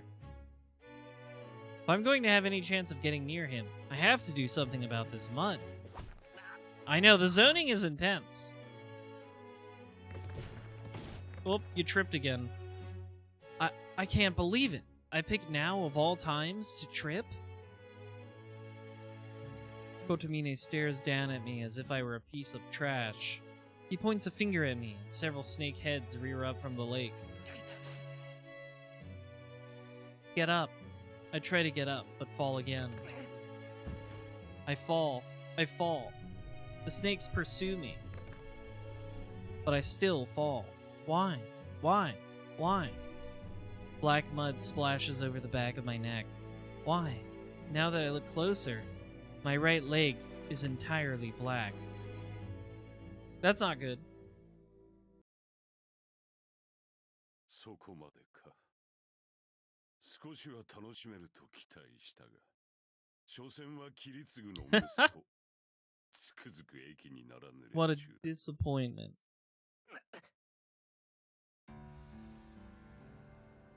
I look up. I'm still conscious. My wrists and neck are bound in chains of mud, but I can still feel my body. なんでとどめを刺さない。無論、すぐ終わらせるとも。だがそれでは芸がなかろう。 Oh boy. お前は切り継ぐの贋作だから。 What did he owe you, anal? 奴に受けた10年前の負債は、お前の死で返してもらう。 My skin burns where the mud touches it. It feels like acid is seeping from my pores. I grit my teeth, trying to endure the pain, and check my right leg. It's completely black. I can't feel it, and it won't move. I need to either get this mud out of me, or pour magical energy through the affected areas to push out the coagulated blood. Either way, the moment I try to move my right leg, I'll probably tear off every muscle in it. そうかよ。そりゃ構わないが、お前なんだってそこまで切り継ぐを目の敵にするんだ。切り継ぐに聖杯を壊されたことがよっぽど悔しかったのか。なに、近親憎悪というやつだ。私と切り継ぐは似ていたからな。奴の行為は全てが勘に触ったよ。ちょうどお前が私に嫌悪を抱くのと。I just hated that guy in a very yaoi-ful way. ふざけるな。切り継ぐとお前が似ているなんて間違っても口にするな。なるほど。お前にとってはそうだ。何しろ奴は私を見逃すほどの善人だったからな。あの大火災を引き起こした私を倒しただけで命までは取らなかった。それが間違いだったことをお前は知っているはずだ。切り継ぐさえ私を殺しておけば、あの孤児たちは穏やかな日常を送れたのだろうから。I love how he's like, you know, it's your dad's fault for not killing me, and not my fault for putting all those orphans in the contraption to begin with. 反論できまい。だが私にとってもそれは不快な事実だった。私がではない。あれほど冷酷な魔術師だった男が敵を助けたという事実こそが不快な。Mages shouldn't show compassion. That's ridiculous. That story again. Saber told me before that Kiritsugu was a first-class mage, and he would do anything to accomplish his goals. But then... 奴の過ちはそんなことではない。奴が犯した過ちはな、聖杯を壊しただけでこの戦いが終わったと思う。 I mean, that war did, kind of. 故に奴はお前に何も伝えず、聖杯戦争は終わったのだと楽観し、この呪いに侵されたまま人生を終えた。 Exactly, Kuberting. That doesn't sound like heterosexual behavior to me, and I would know. I'm a guy full of hate in his heart as well. 道家といえば道家だな。奴は自身を呪った私を見逃し、その果てに数年足らずで命を落とした。自分は事を成したと、聖杯戦争を終わらせたのだと勘違いの達成感を得たままで。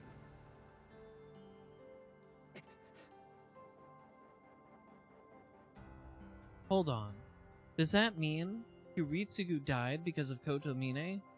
What did that peaceful face he had on the night of his death mean? そうだ。最後に聞いておこう。キリツグの最後はどうだったのだ、エミヤシロ。息子であるお前 Did he croak satisfactorily? Insane way to put it. I love this guy. なんという道家ぶりだ。 I'm kind of delighted by how fast I've come to enjoy Kotomine. He's like delightful as a villain.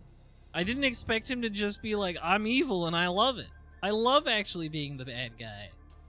I seriously thought he'd have like some sympathetic motivation or something. さぞ滑稽に消えたのであろう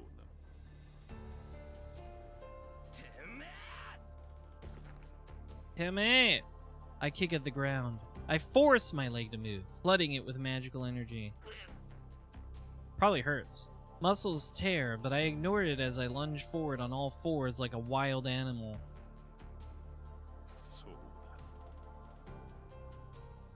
その程度の気概がなくては話にならん。 Kotomine holds his hand over the waterfall behind him. I don't know what he's thinking. That cascade of mud is a curse so dense it can be seen. It would be fair to call it a mass of magical energy meant only to destroy people. There's no room to modify it, to change its shape. Anyone who touches that mud will be contaminated by its potent curse, and then dissolve, as if the stuff were digesting them. Which means the pain and fear felt in those dying moments lingers as magical energy, becoming the next curse to seek out the living. I guess that would explain why the Grail is like that, huh? It starts off as a small thing, but it's eaten so many people by now, it's inherently evil. Yeah, I'm trying to picture Kirei like just doing like a normal ass like wedding officiation or like reading somebody their last rites, and he's doing it in like a completely bored monotone because this is shit he doesn't actually care about.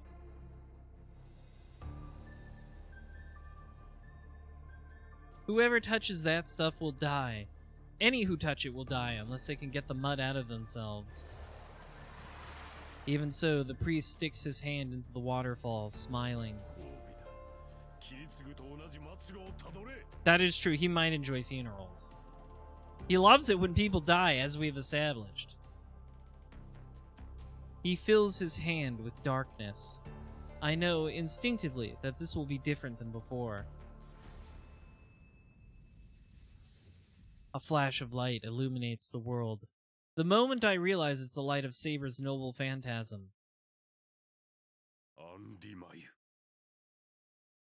That seems bad. The priest's words plunge the world into darkness.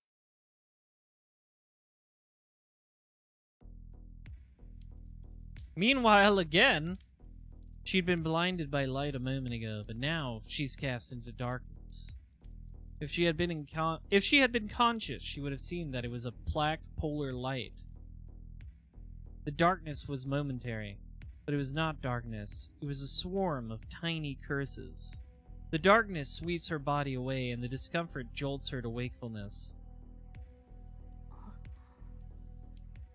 I sigh. The first thing her returning consciousness brings her is pain. Whatever parts of her were not protected by her armor are horribly burned, and her flesh has been brutally savaged by blades of all sorts. She is a dismal sight.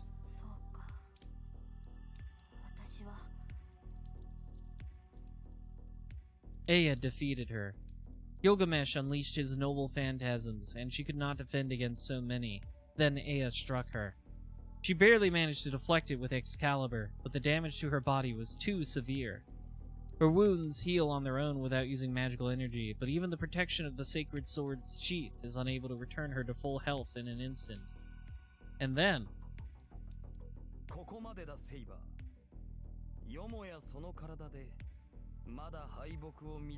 I would, just to piss you off. I would do that just to make you upset. Gilgamesh walks forward, not a scratch on his armor.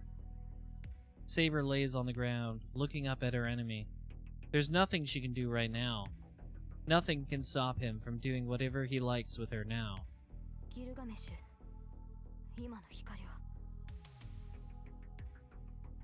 Despite the situation, Saber is more concerned about the light. That flash of light, that deep darkness that welled up from the far side of the temple and for a moment covered the world itself. She doesn't want to think about it, but that darkness might have been aimed at Shiro. The curse!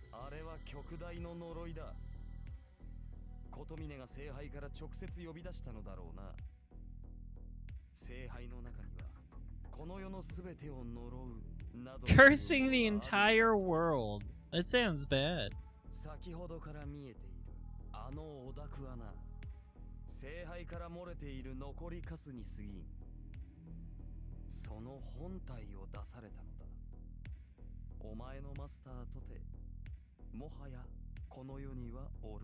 Well, we don't know that for sure.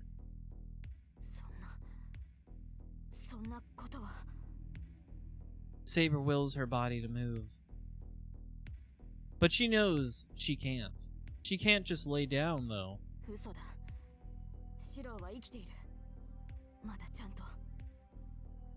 She can still feel her connection with her master. It's weak, like the faint embers of a fire on the verge of going out, but Shiro is alive.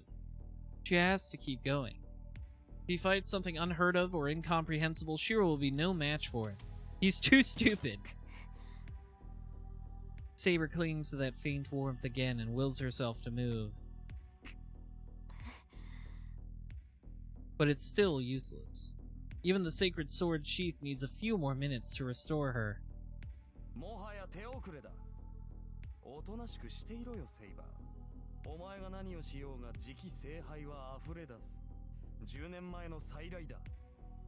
Uh-oh.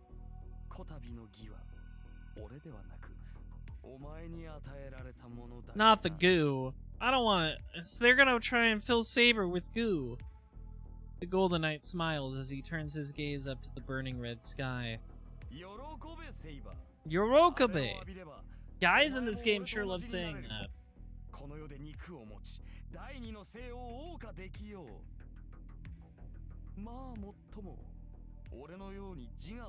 You don't seem very sane either, Gilgamesh. Saber looks up at him, bewildered. She can sense the immensity of the curse. It is a magnificent cluster of magical energy. With so much power, any magecraft would be possible. Were Caster to wield it, the possibilities would be endless. But it's a double-edged sword. It curses humans, and only humans. Even heroic spirits would not be able to remain themselves after coming into contact with that curse. That's when she realizes. Gilgamesh. A decade ago, that corruption even swallowed up the most ancient king of heroes. Then...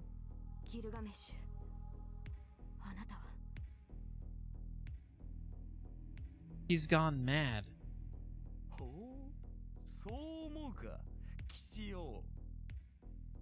Gilgamesh looks down at Saber, laughing merrily. It's strangely out of character for him, but the look seems somehow appropriate.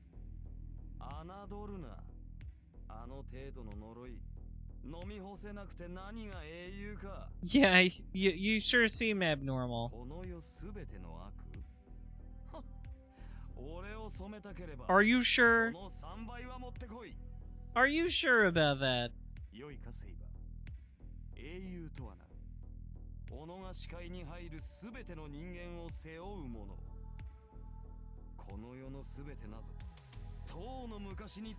ている。 Yeah, but eons ago, humanity was a lot smaller. I'm just saying. Hearing those words, Saber gasps. She knows in that moment that she will never understand this heroic spirit. His unthinkable arrogance, the staggering ego leading him to believe heaven and earth exist only for him, his ruthless choices that bear no regard for any but himself. All of these things are completely opposite to her own beliefs of what it is to be a king. But he was a king. Even Saber cannot deny that. No other servant than Gilgamesh could have retained their sense of self after being bathed in that immensely powerful curse. そうだな。泥を飲ませるのはいいが、それで自我を失わ Let れ us ては resolve to 楽 be しみがない married before that happens. どれ、今のうち Yeah, に I know. 本人を決めておくか。 Our antagonists are a dark mirror of our protagonists? That's crazy.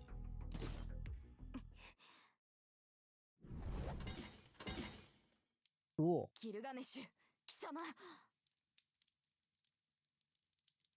Trying to decipher what's going on here.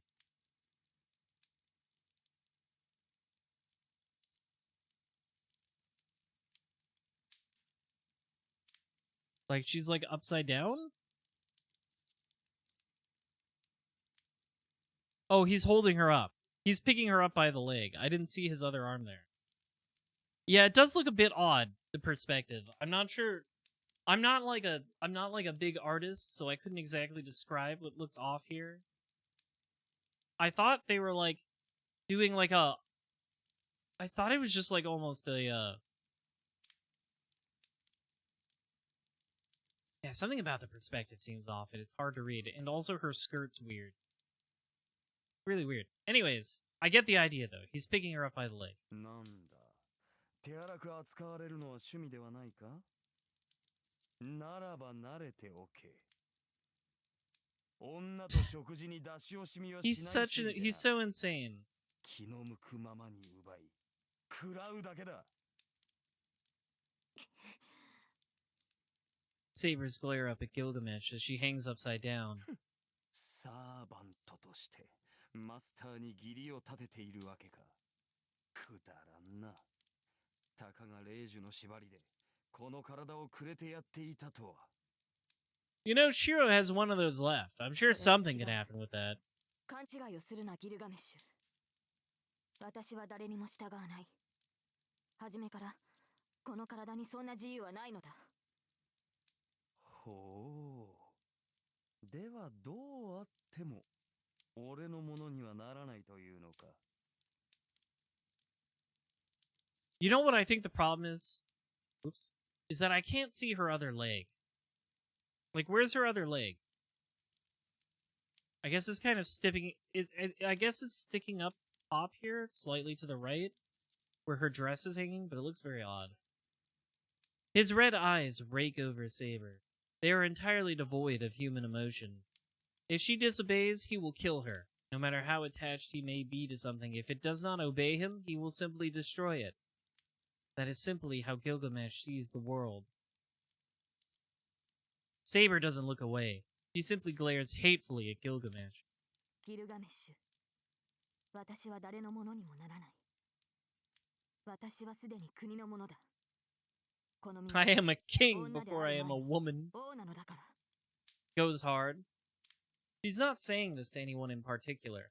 She's simply expressing the tiny warmth still within her heart. 何を言うかと思えば笑わせるなセイバー。王にとって国とは己のものに過ぎない。何もかも支配できぬのならば王などという超越者は不要なのだ。まったく。アーサー王よ。そんなだからお前は What a rude thing to say. There was a lot of circumstances going on. There was something with a witch. There was a lot. The Golden Knight mocks her for her naivete. Her heart is set now. ああその通りだ Also, Gilgamesh, you can't really speak. I'm pretty sure a lot of bad things happened to your country in the epic as well. And also, it doesn't exist anymore. England still exists. I'm just saying. そんなだから貴様は自らの国 Such fierce spirit. Saber twists her entire body, using the leverage to kick Gilgamesh in the face with her free leg. Gilgamesh releases her. Saber stretches her arms out and arrests her fall, then springs upward. That is true, he was also the bad stuff happening to his country. どうやら本格的にしつけられたいらしいな。Saber! She closes her eyes and looks within herself. It is no wonder your own country turned on you. It is not news to her. Since her summoning as a saber, she has been hearing those words over and over. It's different with him. He grew angry with her as if it had been about him, but he also thought her actions were worthy of pride. She knows what she must do. Even if she has no hope of victory, she cannot stop here. She needs to do something while she can still feel that warmth inside her. She has to get to her master as fast as she can. She's about 8 meters from Gilgamesh. She positions herself at the ideal distance for her intercepting an attack, which she's just experienced firsthand. Her body won't move the way she wants.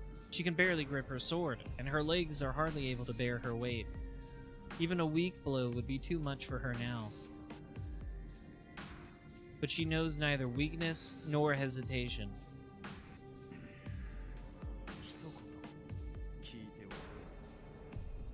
Even Gilgamesh feels he has to prepare himself. The Golden Knight readies Ea, his eyes on his opponent. Are you quite insane? Saber doesn't answer, but her determination is there to see in her eyes.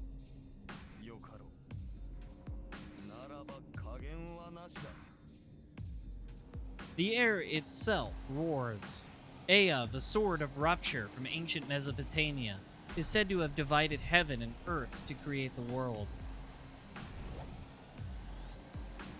Gilgamesh, the king of heroes, readies his supreme sword to finally put an end to his enemy. The atmospheric vortex it creates, the sheer quantity of converging magical energy, far exceeds Saber's Excalibur.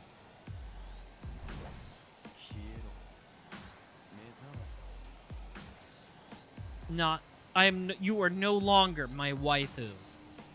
Gilgamesh raises his sword. Saber mirrors the movement in perfect synchronization.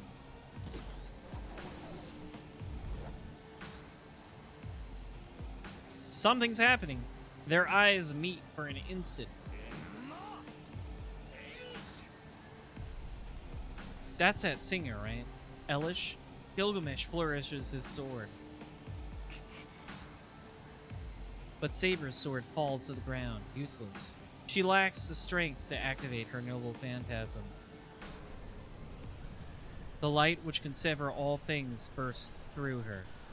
Unable to do anything, she is swallowed up by the light.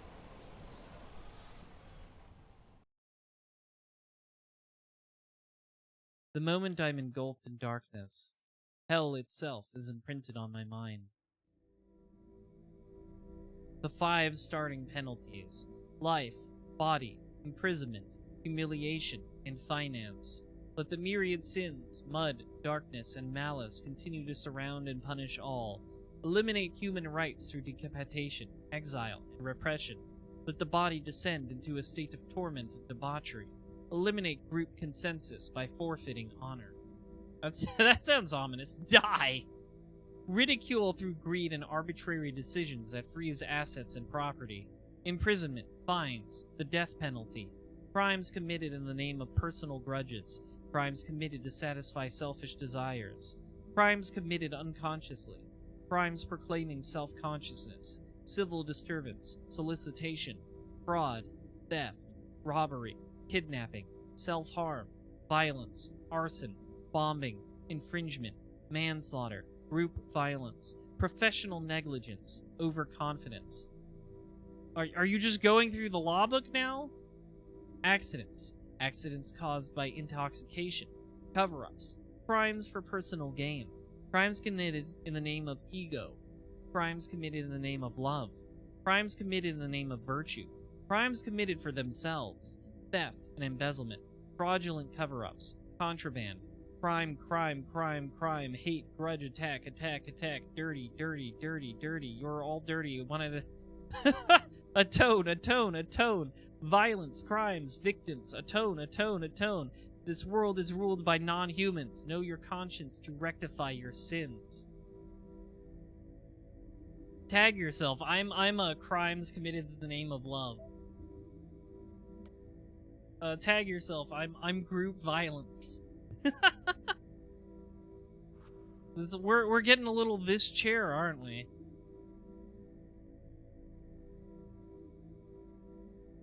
This is what your brain looks like when you're off your meds. It's true. Know the penalty of your sins. Herein lies the goodness of man, so plentiful that he is unaware of the totality of what he is exposed to. Know the violence used to cover up the crime. Know the authority that hides the crime. Okay, alright, guitar. The malignancy of man is here, so rare and so hard to find that it stands out in sharp relief. 100 benign, 1 malignant. To balance it out, the malignant shines strong and reigns as a mighty and vicious evil to compete with the benign masses. The 5 starting penalties. For you, for you, for you, for you, for you, for you, for you, for you, for you, for you, for you, for you, for you, for you, for you, for you, for you, for you, for you, for you. A big guy. Solicitation. Fraud. Yeah, Bane? Solicitation, fraud, theft, robbery, kidnapping, self-harm, tyranny, arson, infringement, dirty, dirty, dirty, dirty, dirty, dirty, you're all dirty. Atone, atone, atone, atone, atone, violence, crimes, victims, atone, atone, die to atone.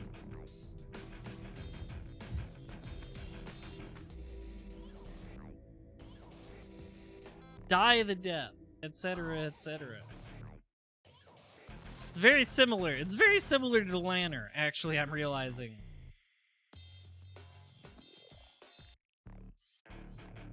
Very, very similar to Delanner's crazy little speech that I love for Umineko. Die the death. Sentenced to death. Great equalizer is the death. My brain's going to explode. The mud eating away at my body does not peel off. It mercilessly robs me of my warmth. I feel the horrible curse crushing all of my senses, crushing me. Darkness I can't look at directly. Ugliness I can't acknowledge. Crimes I want to run from. All man's sins. I'm going to die. Anyone caught in this darkness wouldn't be able to resist letting it devour them, just from the sheer pain and disgust. So, is this like Jesus died for the world's sins, and then his blood went into the cup, and that became the Holy Grail? So, like, did the Holy Grail just like all of the sin flooded out of him and into the Grail? Is that the idea? But Kotomine said it once. This curse is what killed Kiritsugu. That's enough to banish the darkness. Oh fuck, Gygus. Heat returns to my body. Blood rushes through me, wounded as I am, and helps me get back to my feet. And why not? I mean, Kiritsugu Emiya shouldered all of this for years. Did he die, his own wishes unfulfilled, because those voices never stopped screaming at him to atone? He said he wanted to be a champion of justice. He ran around like an idiot trying to be useful to someone, and in the end, nobody let him do what he wanted to do. Even so, he still pursued something, the ideals he'd given up on. And then, in the end, the words of some silly kid lifted a burden from him, and he finally let himself believe that everything would be okay. Still hurts a lot, though. I have to stand up. I said I was going to take his place and carry on his dream. If I really am the son of Kiritsugu Emiya, the champion of justice, I can't let the bad guy beat me. Kosaka told me, I need to win, even if it kills me. Saber told me, Kotomine is the enemy I have to defeat. Even Kotomine said, If I'm going to fight, I should put my life on the line. That's right. What can I put on the line here if not my life? I don't have anything else to offer anyway. Still hurts like a bitch, though, I bet. I desperately leap out of the mass of black mud. I can hear his surprise. My throat is burning. Every breath is like swallowing glass. Shira's VA is very good at screaming and also gagging on it, as you can tell from these sounds. I don't care. Tears of frustration stream down my face. I might just burst from sheer anger before the curse can tear me apart.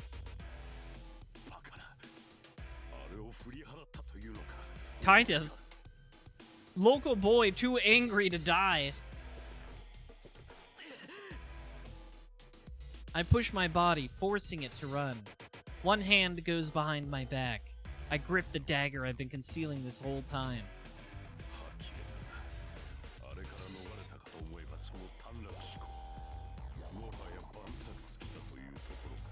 We'll see who's feeling foolish when I stab your ass. When I shank you real good. I never had a plan in the first place. You gotta respect the honesty. I run. Kotomine sticks his hand into the waterfall behind him and draws out another lump of darkness. Yeah, quote from Man Stabbed.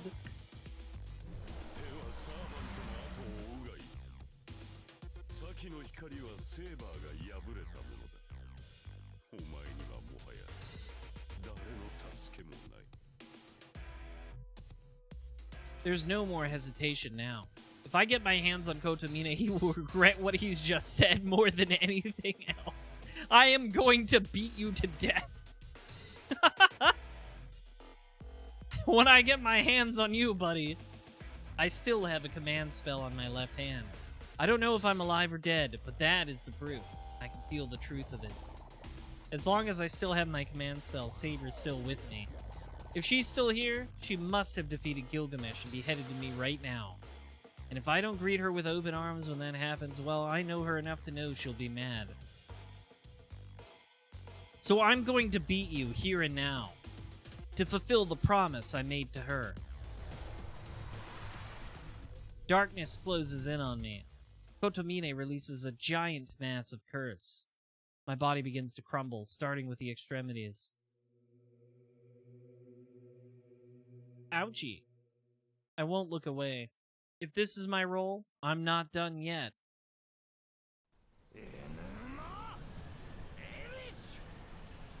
A fault line splits space itself. Watch out! Spinning! With a flash of light and a roar of wind, Aya releases a vortex of pure destruction. The sheer intensity prevents Saber from using her own noble phantasm, so she lowers her sword and lets herself sway as if collapsing. It was all a feint. The light draws near. Saber's too injured to dodge, and there is no shield capable of defending against Aya's attack. That furious dance of light and wind can only annihilate everything in its path. Nothing can stand up to Aya. It is an immutable fact. Both of them knew it to be true a few hours ago. For once, that astonished cry comes not from Saber, but from the Golden Knight wielding Aya. Aya continues to release its torrent of magical energy, unleashing a ravening beam of destruction. But Saber is on her feet, stepping into the light of Aya's power.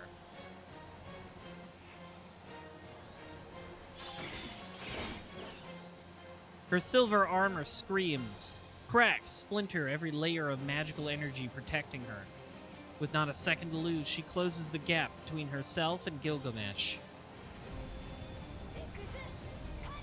Excalibur! I'm just gonna get right up in your face and do this. To counter Aya's destruction, Saber releases every drop of power at her command. What if I just walked into the tornado and threw a sword at your face? Searching heat scorches the earth in all directions in a brilliant flash of light. two titanically powerful swords clash. Their power is so vast it creates a visible border as the two struggle against each other. But is it all for nothing? Excalibur cannot defeat Aya. Even if Saber risks her life and attacks without concern for the consequences, she can only push back just the smallest bit. The scales tilt in favor of Aya, and Excalibur's light weakens, pushing Saber back.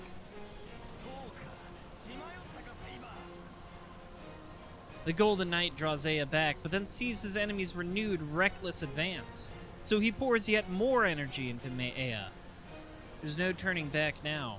All there is to do is use his full power to utterly annihilate Saber. Aya's segments spin faster, faster, faster, reaching their maximum speed, and the light that envelops Saber cuts Excalibur down. But in the instant before that happens, Saber charges. A tiny opening created by Excalibur's power allows her to take a single step closer. In the instant she reaches that space, her noble phantasm appears. The third one! Darkness buffets Shiro as if he were caught in a wind tunnel. There is no avoiding or deflecting darkness that coats space itself. Those swallowed by the darkness can only be consumed by it. This is just like Kingdom Hearts. He is corroding from the fingertips inward. His legs kick at the air as if swimming. His outstretched arms are swallowed up in the black mud. His vision fails him. It's like being erased.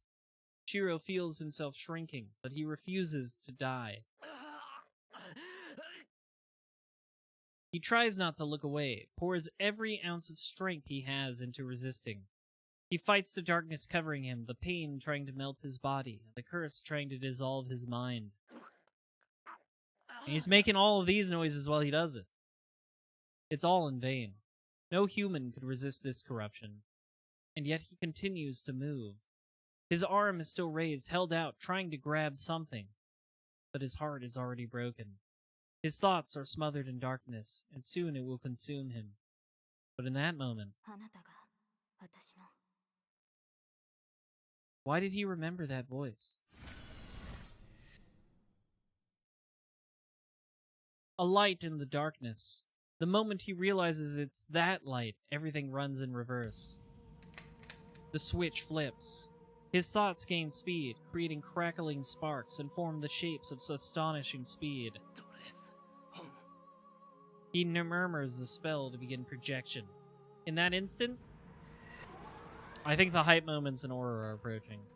It's complete, skipping every step of the manufacturing process. He didn't need to reproduce it from scratch. The shape had already been engraved into his very soul. It had been a part of Shiro Emiya for so long that he'd perfectly memorized it.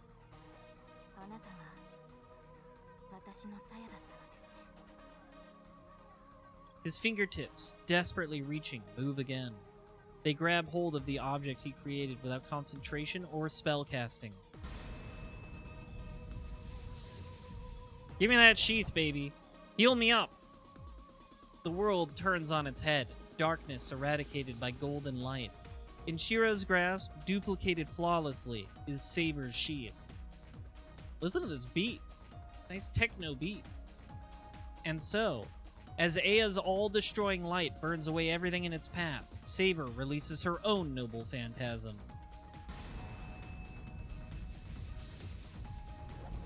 Oh, they both have the sheath. They're both reaching for it. It's kind of hard. What appears before her is without question the sacred sword's sheath. The mystics which surround it are unknown, but the sheath repels Aya's light. No, this is beyond simply defending its wielder. Instead, it cuts her off completely. The wall that keeps the filth of the outside world from fairyland. A world that cannot be reached, forever isolated from the rest of the world. Oh, I know what the name of the noble phantasm is gonna be. I already know. Saber is protected by the sheath of the sacred sword, and for a moment she exists apart from all reason and logic of this world. Sorry, I got a little hyped. Hype moments in Aura. Nasu can do those. It is the greatest protection in the world. Nothing, not even the 5 magics, can pierce this perfect defense. And so the sheath is named Avalon. Ha ha! I knew it. Because that's where King Arthur goes to die. And live forever. It's like heaven. Avalon. It is the place King Arthur is said to have gone after dying. The utopia the king dreamed of, but could not yet reach. Gilgamesh sees the Grim Reaper wreath his... You're gonna die! But it's too late. Ea won't stop rotating, and Gilgamesh can't retreat. How could he? Who could ever have believed an attack with so much magical energy, such an unimaginable power, could ever be blocked? Such a trick. My trick of using my move that you know I have. Oh, her armor's gone. Nice. A streak of blue surges forward.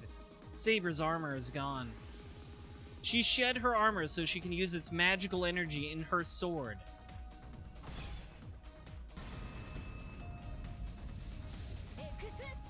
Exa. He's so mad about it. Look at his stupid face. Say it with me, chat room.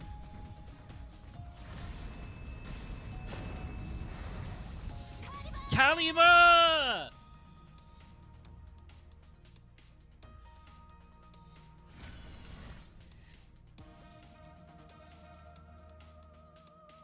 The moment he takes the sheath, the darkness is dispelled.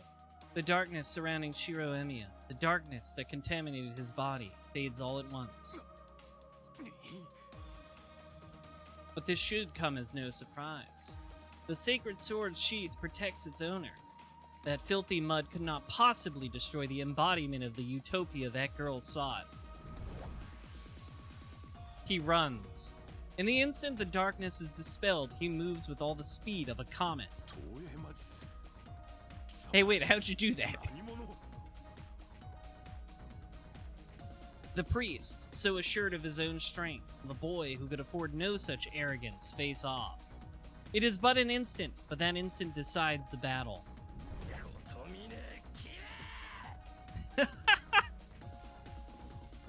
This is the face of a man who did not expect this. Shiro Emiya runs, sometimes stumbling onto all fours. In one hand, he holds the dagger. He scrambles forward on his hands and knees toward the priest. Bro is flabbergasted. Oh, got his ass. Shiro doesn't stop. He thrusts the dagger of retribution into the priest's chest. I may have miscalculated. The priest turns slowly. Before he can leave, Shiro steps down on one foot to ground himself and turns in a circle using the momentum of his dash. He inverts himself like a top. He floods his left hand with magical energy. Are you just gonna punch him so hard he explodes? And like a whirlwind... Pretty much.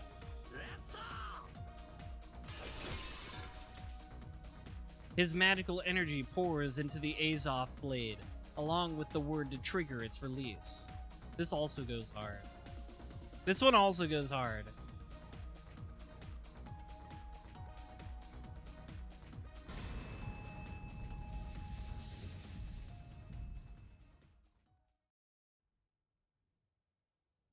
New servant data added. Great, thank you. I'm sure it's Saber's noble phantasm.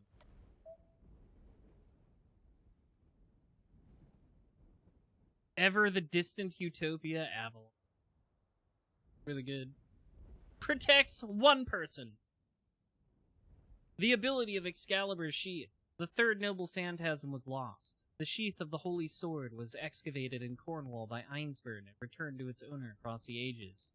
In the legend of King Arthur, the true ability of the holy sword is the power of immortality that comes from this sheath. It has the ability to heal its owner's wounds and stop aging, but in actuality, it is what can be referred to as a mobile fortress that targets an individual. By unsheathing it and putting oneself in the home of the fairies, one can shut out any physical interference. It can even prevent interference from parallel worlds. An example, true magic. I'm sure that'll come up in something. Saber swings her golden sword. She must not have had the energy to push herself back up. Saber keeps her sword down, head down. Gilgamesh stares, wide-eyed at the knight. She cuts him in half. In the silence after, the wind whispers through the compound. There remains not a trace of the light that had flooded the area seconds ago. The two knights do not exchange words. They simply stand, facing each other, as the battle ends.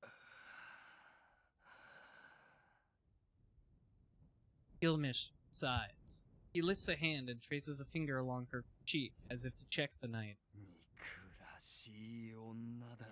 Yeah, and it was awesome. 最後までこの俺に歯向かうか。 His golden armor begins to fade. The bloody king of heroes starts to disappear.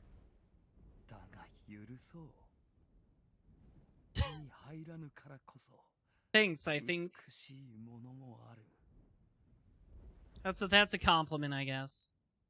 His finger slips away from her. The arm he'd raised to touch her falls weakly.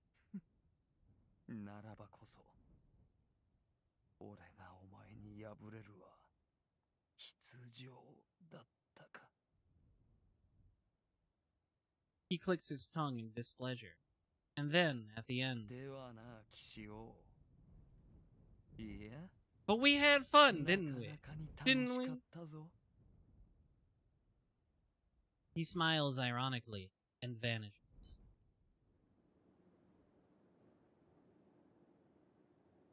Pale blue sparks flicker along the priest's form. They spread in all directions, where the dagger protrudes from his chest. No flesh falls away, and there is no sign of bleeding. Even so, the battle comes to an end. He's not even looking at me. Instead, he stares down at the dagger in his chest in confusion. The wind is blowing. Black hole sun, won't you come? A gust of wind blows from the hollow overhead, muffling the sound around him. In the silence that follows, お前がこの剣を持っている。 not the sword, the sheath. Lost Avalon. Kotomine's voice is low, mumbling. それは俺のじゃない。父さん Oh, が he meant 預 the かったもの dagger. だ。 I'm not sure how long he was thinking. He takes a deep breath and finally moves, having been motionless from the moment I charged him and impaled him with the blade. I'm starting to think maybe every guy in Type Moonworks voiced by Joji Nakata gets stabbed and then talks for 5 minutes after getting stabbed and then dies. Fucking Mr. Araya Soken. そうか。以前気まぐれでどこぞの娘にくれてやったことがあった。あれは確か10年前か。なるほど。私も。 One little ounce of sentimentality fucked you over. Kotomine collapses. I watch it all unfold. Even on the brink of death, he spoke of himself as if he were talking about someone else. Finally, the priest sinks into that which he summoned, the very thing he wished for. Into the goo with you, sir! And that is the end of Kirei Kotomine. For this route, the true end of a long battle.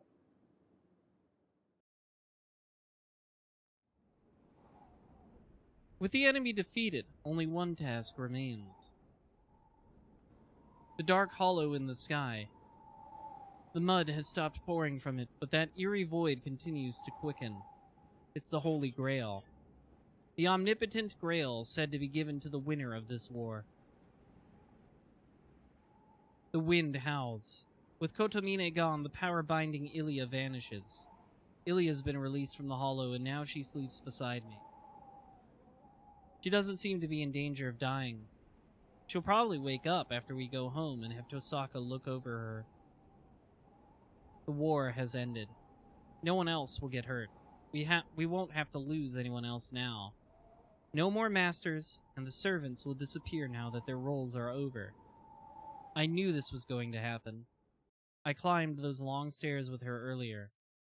We've already said our goodbyes. All that's left is to bring the curtain down on this whole war.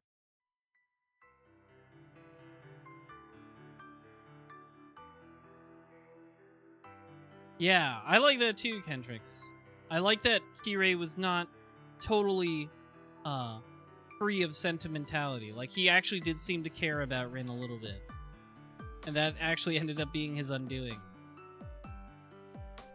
I look up at the hollow and wait, my heart as empty as that void. And then she appears. She walks straight towards me, looking no different than when we first met. She stops once we're close enough to touch each other. We neither ask about each other's well-being nor offer any congratulations. This has already been decided. There's only one thing left to do.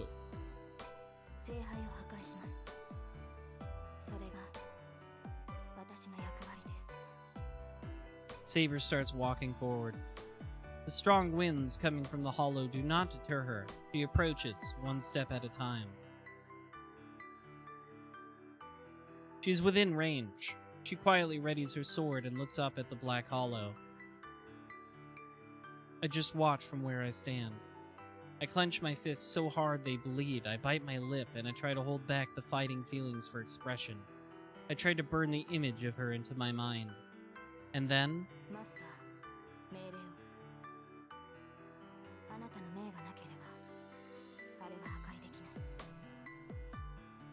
her back still to me, she tells me to use my final command spell.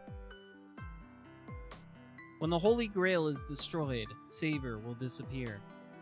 No, since Saber will destroy the Holy Grail with her own hands, she won't have to become a servant. She only became a servant because she sought the Holy Grail. Destroying the Holy Grail should also void her contract, and she will have chosen to do it. The moment she destroys the Holy Grail, her life will end, but she will remain king forever.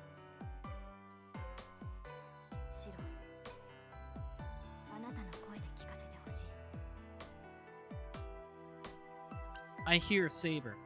Every time I hear her voice, I want to scream. I want to tell her not to go. I want to scream my real, honest desire. I want her to stay. And yet, I can't ever, ever say that. I love Saber. I want her to be happy more than anything else, and I want to be with her forever. But if I really love her, that's not what I should be doing. I love Saber for fighting her hardest, even when she was wounded. She gave up everything, and while she was torn apart, she still held to her conviction, and even to the very end. If I think that is beautiful, if I think that is something worth protecting, then I can't destroy everything she stood for just for my own happiness. She was born a king, and that's how she lived. Nothing can change that. From the moment she drew the sword and made her vow, she was king, nothing else. That is her conviction. She fought her battles until the very end, believing she was doing the right thing. The dream of a young girl named Altria. She abandoned her own life and chose to be king. She chose to fight. Even when she was told that everything she does would go unrewarded, she still wielded the sword and kept to her vow as king. That lasted for many years. I can't do anything to tarnish the pride she still held until her final moments. Saber, その責務を果たしてくれ。 My voice is heavy with emotion.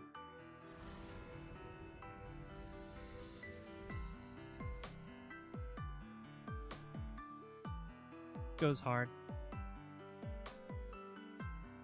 Light flares around us. The brilliant ray cuts the hollow in front of us in half, leaving no trace of it.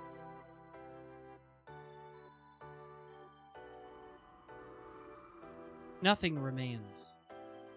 Oh, there's blue sky.png. Kind of. The mountain's summit has been blasted away, leaving only a smoldering wasteland behind. In the distance, the first rays of dawn light the sky. A glimmer of gold peeks over the horizon.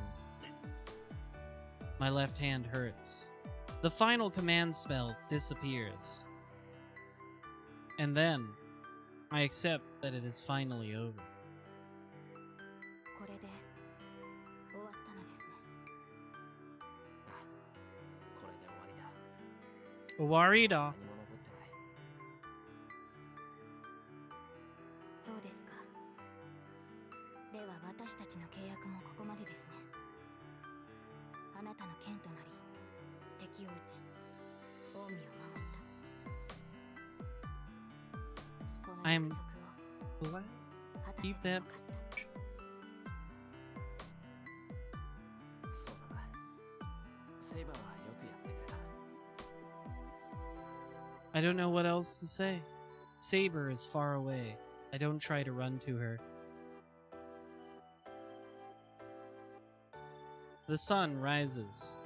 The wind starts to pick up. A golden glimmer shines, seeming to last forever. In it, 最後に一つだけ伝えないと。 I can hear the determination in her voice. な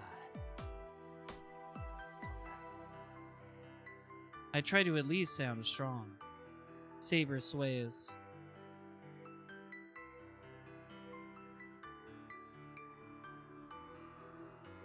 She turns. Saber looks straight at me and says, her voice clear, シロ、あなたを愛している。 "Aw." She said it. The wind blows over the mountaintop. For a moment, I close my eyes, blinded by the morning sun. Then I open them again.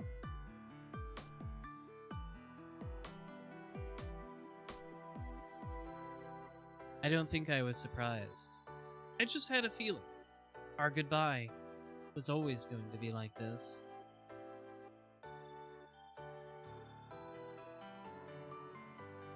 All I see is the wasteland. Saber is gone, carried off by the gusting wind. Just like when she appeared. She left with grace, without a trace. 本当に。 Off to her resting place in Avalon. There are no regrets in my voice.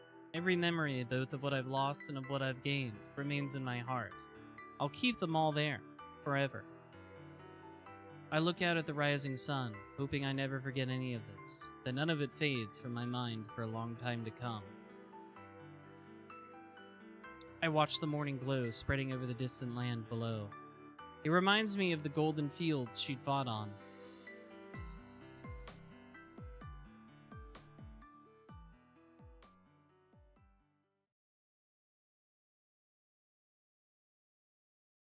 Yeah, it's a good ending.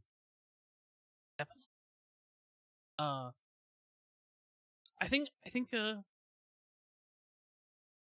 Nasu likes these kind of bittersweet endings. Because it's very similar to the ending of Arkwood's route in Tsukihime.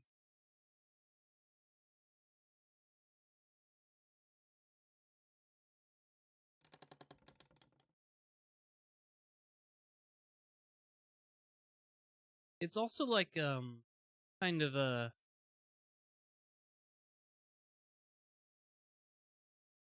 how do I put it?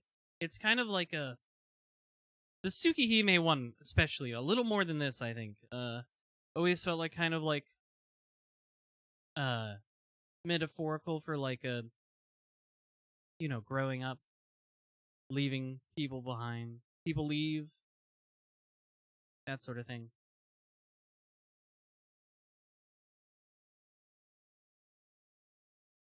That Arkwood ending always kind of felt analogous to that sort of feeling, that kind of you can't go home again thing.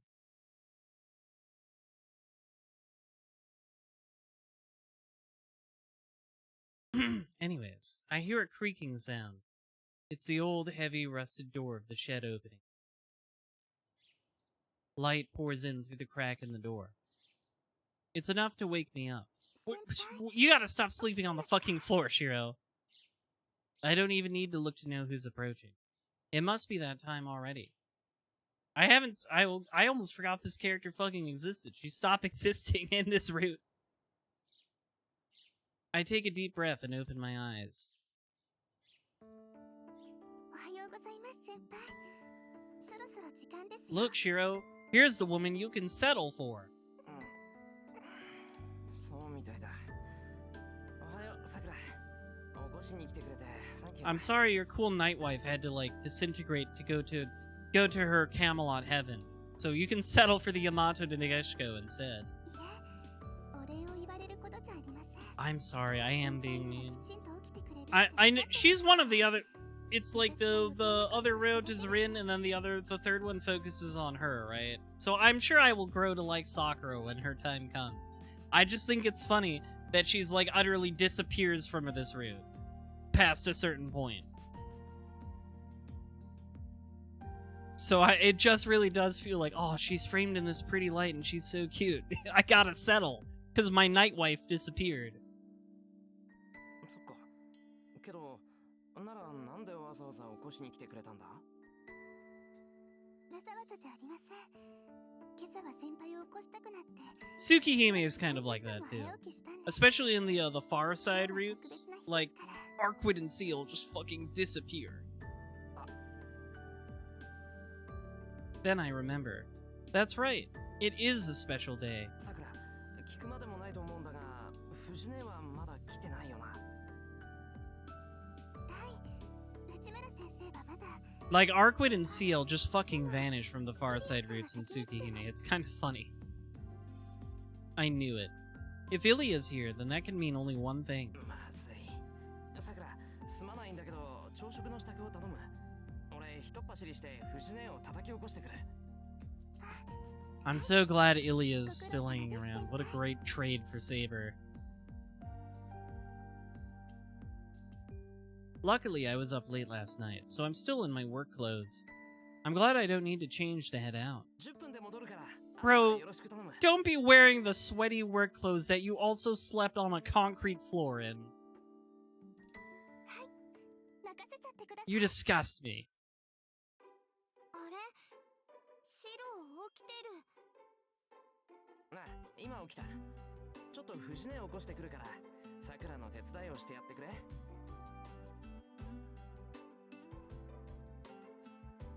That makes sense to me, Pygrade. I do think the plan is to give Satsuki a full route this time, right? That's the idea. I also hope the Melty Blood Gang appears in it. Like Scion and stuff, because I know I'm not familiar. I'm not super familiar with like the actual story content of Melty Blood, but I know that the Scion and her crew also hang out with Satsuki, if I'm remembering correctly.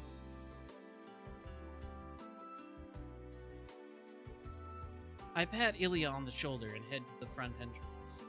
やられた。もう、シロは私が起こしに行くって。 I guess someday I should actually look into the story content of Melty Blood.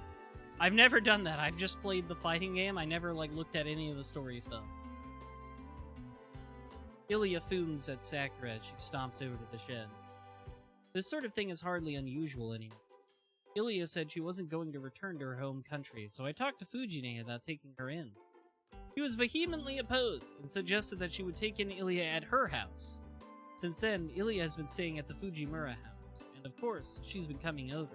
Fujine mornings and nights. So basically, she is still living here, so whatever.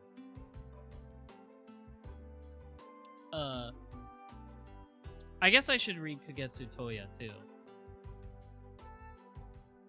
I don't know if I would be into Kagetsu Toya, is my problem.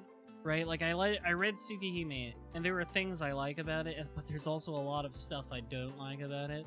And also, I don't know how you make like a sequel to Tsukihime. It seemed pretty that every especially that final route with Kohaku and stuff. That all seems pretty final to me. I don't know how you write more stuff after that. Like, I know that's where Karate Man, Big Angry Karate Man, what's his fucking name? Anyways, I know he like shows up there, which means some of the Nanaya family stuff is expanded on, but I never really felt like I needed that, because I always felt like like that stuff is actually some of the weakest parts of Tsukihime. Koma. Yeah, I'm also like, how do you square all the endings to make a sequel? Because depending on which route you take, Tsukihime can end in a radically different place.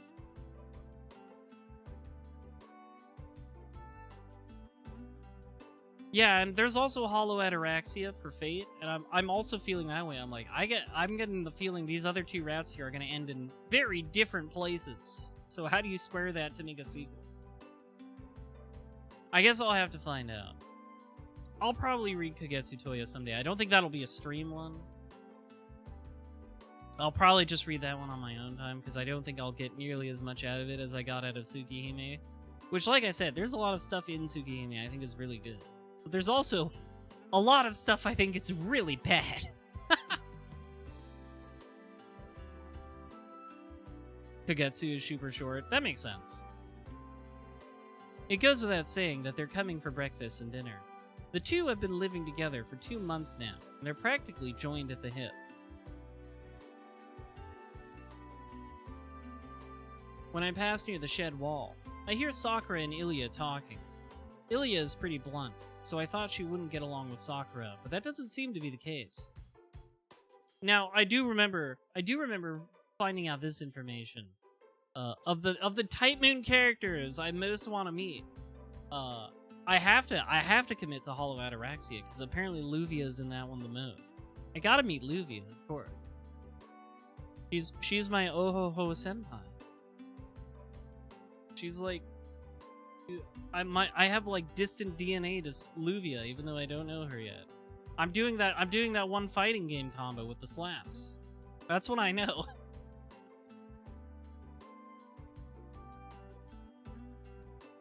I know she's mainly in Hollow Ataraxia, to my knowledge.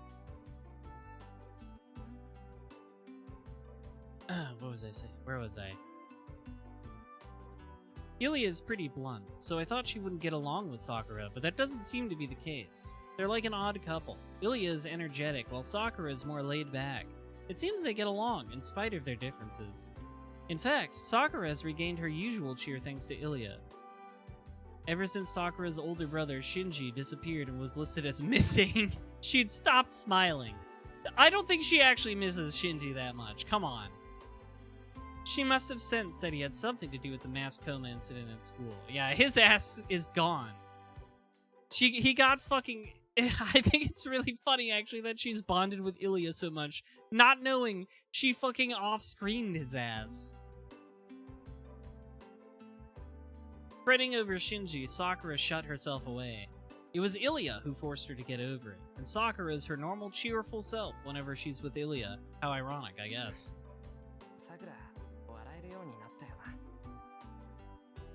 Luvia is also imprisoned by Ilya. Yeah, but I know the content of that one. I don't need Luvia that bad. I'm truly happy about that. Sakura's most herself when she's smiling that gentle smile of hers. I don't think I need more Ilya in my life. Is what I'll say.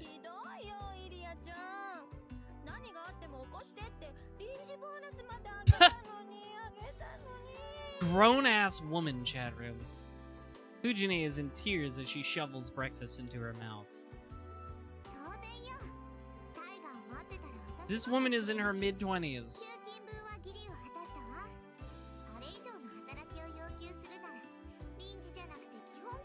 She's negotiating better pay, chat room.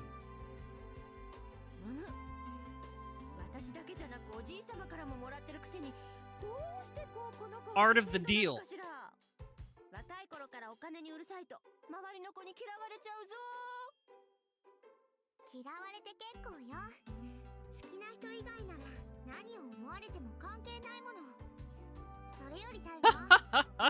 Are you gonna charge her interest too? She's rich as fuck already. Well, not anymore. She's probably cut off from her family now.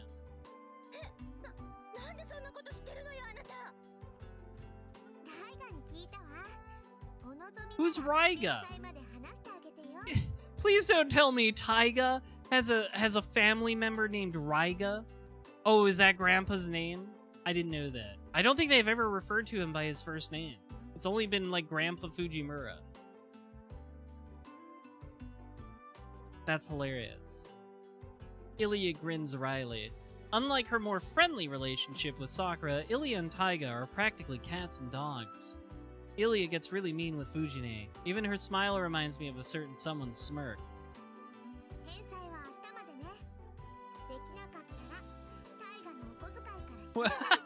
Her allowance?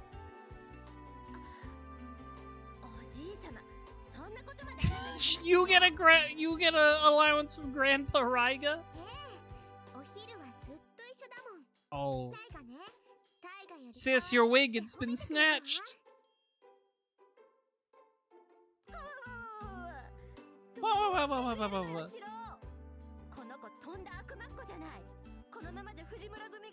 I like when she does that little animation where she waves her arms. More importantly, why does a grown woman still get an allowance from her grandfather? So true.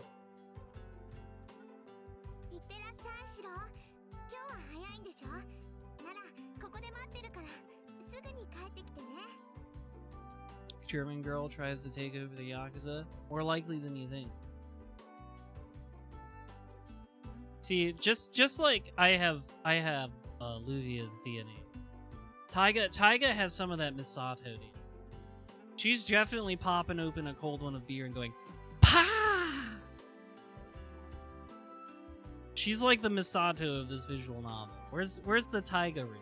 That's all I'm saying.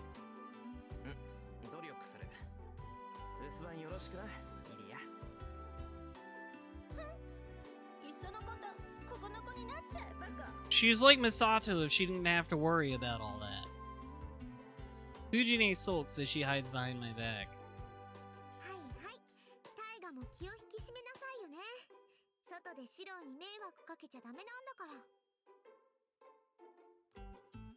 Ilya shrugs off Taiga's comment. Looks like Fujine isn't really in a position to push back against Ilya.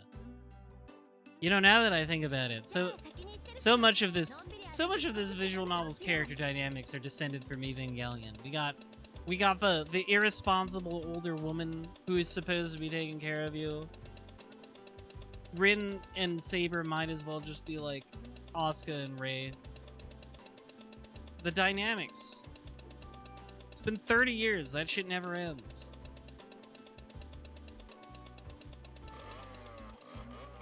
Fujine lets out an engine roar and disappears like a speeding bullet. She got her driver's license last month. Since then, she's been late for school a lot less often, but now she has a new nickname, Rocket Tiger, or Rocket Diver. She's the only one who doesn't know about it. Rocket Diver. Holy Diver! I stretch and take a deep breath. Sakura already left for school. Ava was a big push for him as a creative. Yeah, I can fucking tell. Even like Arquid and CL are very Asuka and Rei core. What do you think about it? I think Arquid is a little less Sun. She's just more of a quirky girl. She's very peppy, Arquid is. She's not so much on the mean side of things. Sakura already left for school. She ate a pretty big bowl of rice this morning, so she must be pretty driven today. Today is a big day for the Kyoto Club. Now that she's the vice captain, Sakura must be really determined and enthusiastic today. Go to school too. Oh, I don't get a choice. Today is April 7th. Schools are starting the new school year, and the season has gone from the cold of winter to spring. The spring of your youth. It's been 2 months. Oh, even the Sakura petals are in the air. I feel like a lot has changed since she left, but the changes all seem minor. Winter is over, and it's finally spring. That's the only thing that's changed. I might have grown and matured, but I'm not a different person or anything. So not that much has changed. Shiro Emiya is still clumsily stumbling along in Kiritsugu's footsteps. I am glad. I was kind of scared it would happen, because I've kind of criticized Nasu's writing a little bit on that he kind of tends to chicken out on consequences for things. So I am glad this did end on a more bittersweet note. They didn't find like the secret way for Saber to live. I am glad it ended that. Maybe in another route. Who knows? おっす。今日もいい天気だな、登坂。 I wave in greeting. けど奇遇か？ここ最近よくニアミスするだろう。まあいや、そりゃ今までこう頻繁に出くわす Now こ we're とはなかった besties. けど。出くわすってあなたね。 Yosaka narrows her eyes and glares at me, unhappy about how I phrased that. I don't think getting angry so early in the morning is good for you. 登坂、もしかして登校時間変えたのか？前はもうちょっと遅かっただろ。早すぎず遅すぎずって時間だった。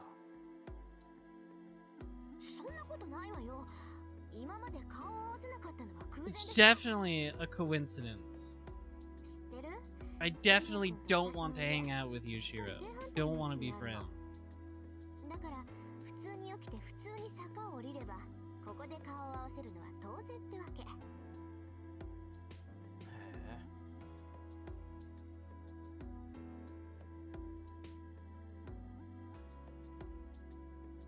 それは初耳だ。そうか、それなら確かに。 Wait a minute. That's only possible if our daily schedules are the same. For Tosaka to reach this intersection at this hour, she'd have to wake up at 6 in the morning. 登 That's... 坂、お前眠くない？ I just come right out and say it. 何よその言い分。私は眠くもないし無理もしてないわ。 The lady doth protest too much. なんだってそんなこと聞くわけ？あなた。いや、お前朝弱かったから。寝不足で学校に行くと化けの皮が剥がれるぞ。授業中に居眠りなんかしたら大変だ。 Imagine the damage to your rep. 下手に起こそうものなら寝起きの悪魔みたいな顔した登坂が暴れるんだからな。 You can't tease her like this. She's gonna explode and kill you. Like, who dares disturb my slumber? Kind of terrifying. そんなことしないわよ。たかだか30分の早起きで。 You can imagine he's a much better hang than who else Rin had before. It feels like she was just hanging out with no one before. ほら、早起きしてるじゃないか、やっぱり。 Hold up. ああ、人の起床時間なんてどうでもいいでしょ。つまんない詮索をしてる暇があるなら、さっさと。 Yeah, she was just lost in yearning. She did hang out with the Kyoto girl, I guess. But just like kind of a lot of the other school characters, they all kind of fucking disappeared a little early into this route. Tosaka huffs and looks away. She has a point, so I'm going to let this go and just resume our walk to school.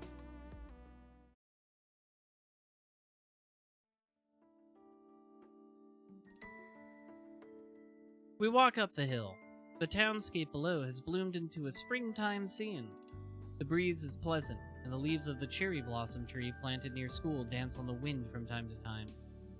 It makes me smile. 何？今週はほとんどバイトなの？まあ、エミヤ君の時間だから文句はないけど、そうなんで体壊さない？ Not that I care about you or anything, Paka. いや、今日ぐらいは休みをもらったよ。弓道部で新入部員の歓迎会をやるっていうから、イリアを連れて遊びに行こうかなと。なんかさりげにすごい度胸してるわよね、あなたって。平気な顔してイリアを学校に連れて行くあたり大物だわ。That does take なんかまずい guts. か。イリアだって暇つぶしになるって。 Just dragging her to a high school? I think that would bore her even more. まずいわよ。まずいけど。 Bring your そんな oomph こと to なら school 私もお today, 邪 yeah. 魔しようかな。イリアがいるなら退屈しないし、何より危なっかしくって放っておけない。 I'm grateful to hear her say that. Tosaka understands Ilya much better than Sakura or I do. It's not just that she periodically checks in on Ilya's health. Tosaka and Ilya are both proper mages. Ilya still doesn't fully understand that she needs to hide that fact from that she's a mage, so Tosaka's been a great mentor for her in that regard. And so, things are starting to settle in their respective places. The new priest the church dispatched has already repaired most of the damage from the Holy Grail War. We've more or less gone back into our ordinary lives. I sure hope I sure hope you vetted this one a little better. There are things lost that we can never get back, yes. But the wounds are slowly healing, and I should be glad to know that some of the regrets I felt before are slowly fading. けど意外だったな。 Kosaka mutters under her breath. She looks down at the town, her tone serious. 意外だったって何が Yeah, they probably got to do a lot to repair that fucking temple, too. I think Saber just fucking annihilated it? When she destroyed the Holy Grail? Like, that thing's just fucking gone, I think, actually. 私シロはもっと落ち込むと思ってた。 I miss my wife, Rin. しばらくは立ち直れないだろうなって思ってたのよ。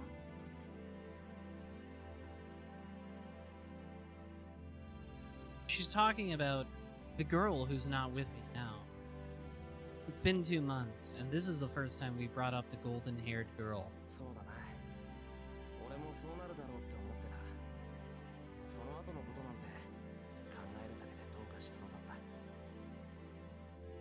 けど蓋を開けてみればシロったら今まで通りだったでしょ。落ち込むどころの話じゃなくて次の日に Yeah, は Issei walking up to the fucking smoldering mass where his family temple used to be. その時にね、こいつ大丈夫かなとも思ったのよ。 I don't know how the church explained away that one. 次の日にはあっさり事故で死んじゃうような雰囲気だった。 I can't explain it, but I thought you might just walk in front of a bus. なんだそりゃ。なんで平気なのにあっさり死ぬんだよ。そういうこともあるの。人間ってのはね、何かの手違いで一生涯の目標を叶えちゃうと、それでぽっくりいくものなのよ。 I mean, that's what happened to Kiritsugu, so. もう生きるのはいいやと思った途端、赤信号なのに車が突っ込んできたり、あっさりと階段から落ちたりするんだから。 Huh. That's a little hard to get my head around. I guess she's talking about dying after living a full life, or resting in peace, maybe. だから私はそれが心配だった。ああいう時はね、いっそ派手に落ち込んでくれた方が周りは安心するものなの。なんだ。じゃあ落ち込んでたら慰めてくれたんだ。まさか。 No. まさか。背中に蹴り入れて、 That's more like it. 立ち直らせてやったわよ。それができなくて残念だって話。 Baka. She turns away, displeased. It's so funny I can't help bursting into laughter. 何よ、おかしい？いや、とにかく遠坂らしい厳しいセリフだったんで安心した。 Very cute. Oh, there's the blue sky. .png. We continue walking, enjoying the spring sunshine. The hilly road is long, and it looks as if it continues into the endless blue sky. Then, she brings something else up, surprisingly casually. じゃあもう未練はないんだ。セイバーがいなくなってもさ。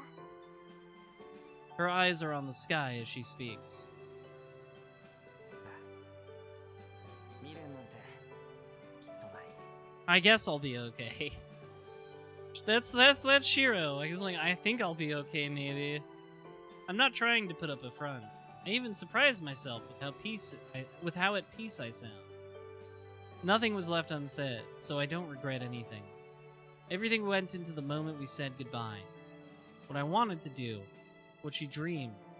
Maybe we were both stubborn, and maybe I really should have grabbed her hand and made her dream come true. But there was something we both felt was beautiful, and we both desperately tried to protect it until the very end. I have no regrets. As she properly ended her time, I can't let myself be stuck in those memories forever. Hey, look, a unique background. 決着をつけたってことね。だから落ち込むこともなく、思い出に浸ることもないってわけ。けど今も夢に見る。 Never forget my wife. あいつのことを思い出すよ。いつか記憶が薄れて、あいつの声もあいつの仕草も忘れていく。 Very sweet. そセイバーっていうやつが好きだったってことだけはずっと覚えてる。 That's very sweet.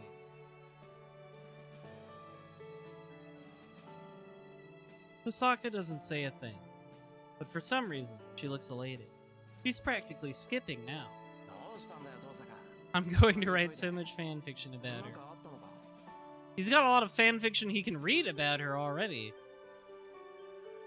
別にただ早く学校に着きたいなってさ。そういうわけだからシローも急ぐ。のんびりしてると置いてくわよ。 She turns around and starts to run up the hill. なんだあいつ。朝弱いくせに無理して。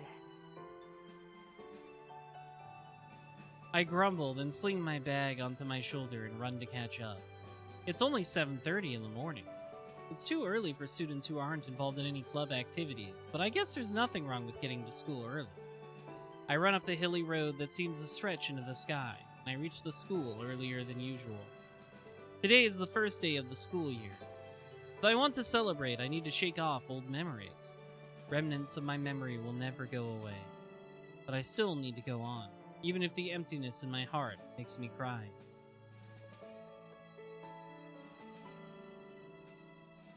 The blue sky is off in the distance. It feels so close, but even if I reached out, I could never grasp it. I've looked to the stars before. There are unreachable stars and unfulfilled wishes.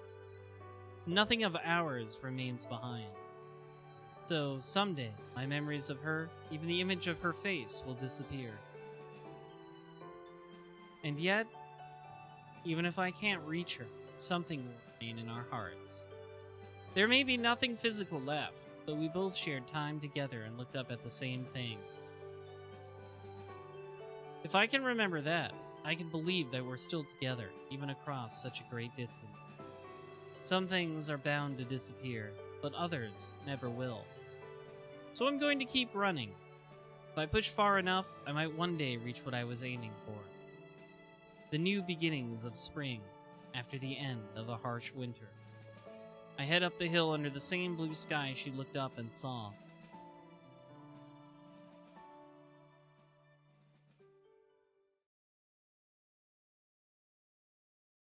The battle is over. This is her final battlefield, the battle that split her country in half and ended with the king's victory. Meanwhile,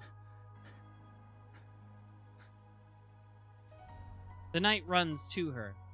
The battle is over. The blood-red sunset has faded, and now the darkness of night covers the battlefield. The hill is littered with corpses and curses. All that resentment tries to drag the survivors down with it. Through it all, the knight runs, breathless. He grips his horse's reins as the wounded white steed does its best to keep up. The knight and the white horse are the only survivors. Draped over the horse's back is the wounded king.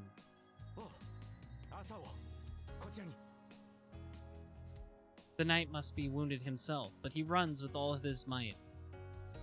The king he serves is on the verge of death. Even after defeating the rival king in single combat, his king sustained a fatal wound. The knight knows there is no hope here. His king will die soon.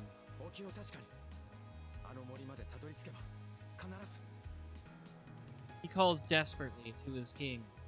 Or perhaps the knight truly believes that his king is immortal.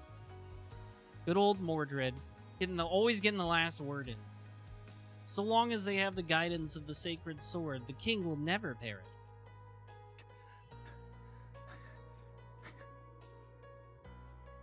With labored breathing, the knight crosses the mountain of corpses and heads to a forest that has not yet been stained in blood. He knows of his king's immortality, so he believes that he can only escape this cursed battlefield and lead the king somewhere pure. The king's wounds will be healed. Or rather, he hopes.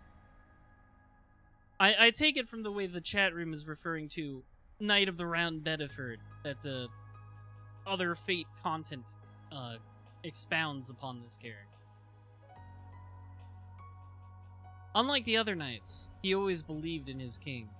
The king had always been isolated at court, shunned by the knights, and feared by the people. But the knight was proud of the young king, who never revealed any personal feelings, no matter the situation, and always remained idealistic.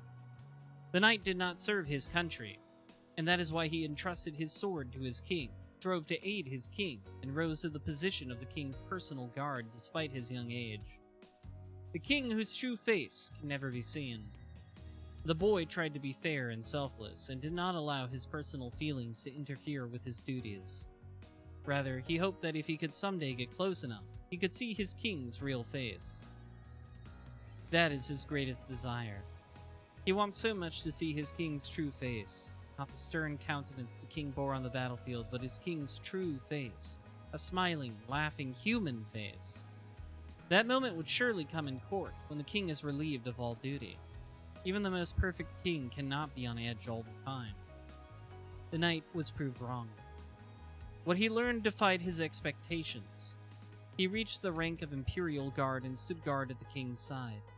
He guarded the king more closely than any knight, and always observed the king's behavior. He does seem pretty gay about it. But the moment he wished for never came. I just want to see my king that I serve with all my might smile. There's nothing homosexual about that. His king never smiled.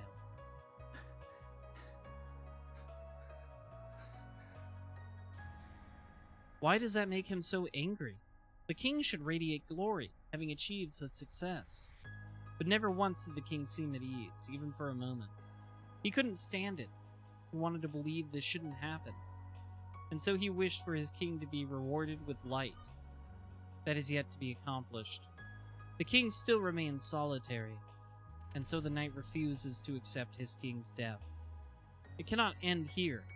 If it does, this great king will never be rewarded.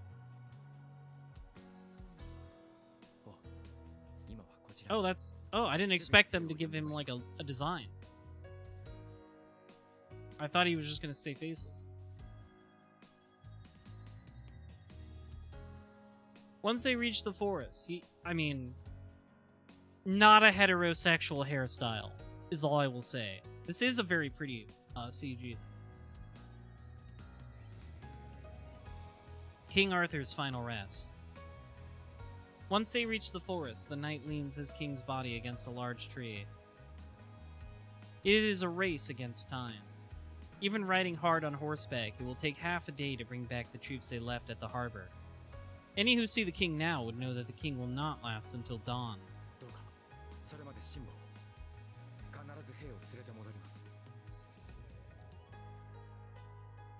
The knight bows to his half-conscious king and returns to his white steed. Bedivere. Before he can leave, the king he thought unconscious calls out to him.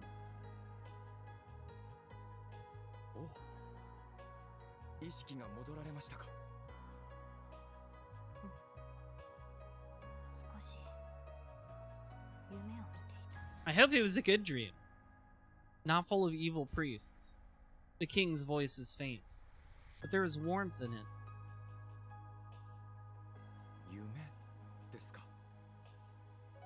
The knight's voice is imploring. The king's life is balanced on the tip of a blade. The darkness will surely take his king if the knight does not respond.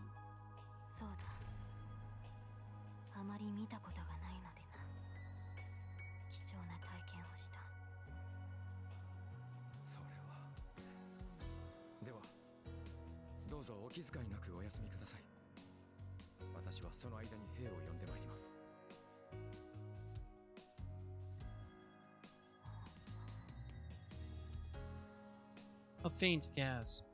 The knight's words must have been unexpected.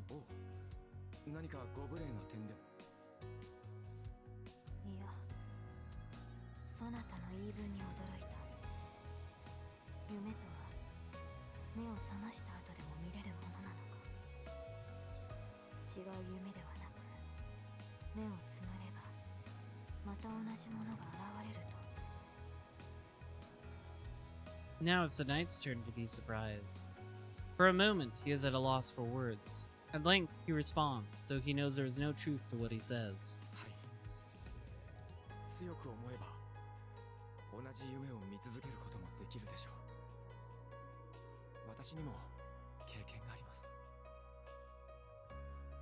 It's not possible.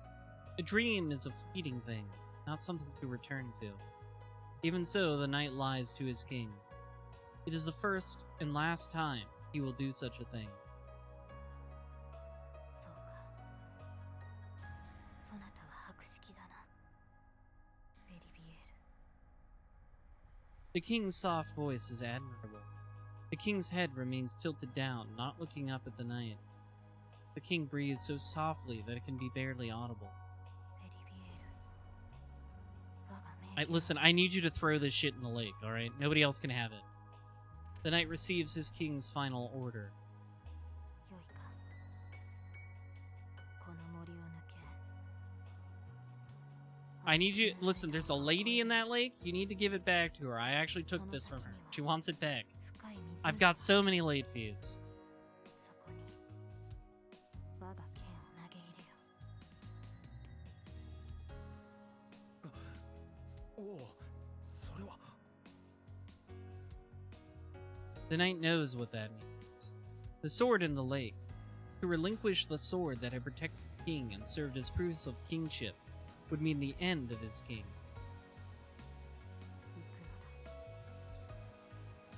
ことを成し得たのならばここに戻り、そなたが見たことを伝えてほしい。 The king does not take back orders. The knight takes the sacred sword and goes over the hill, his indecision weighing heavily on him.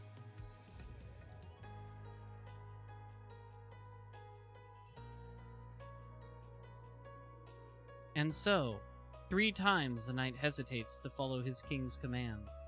The lake looms in front of him, but he cannot throw the sword away. Doing so means his king will disappear. The knight's unwillingness to part with his king stays his hand, so he returns to his king. Once again, the king orders him to throw the sword into the lake.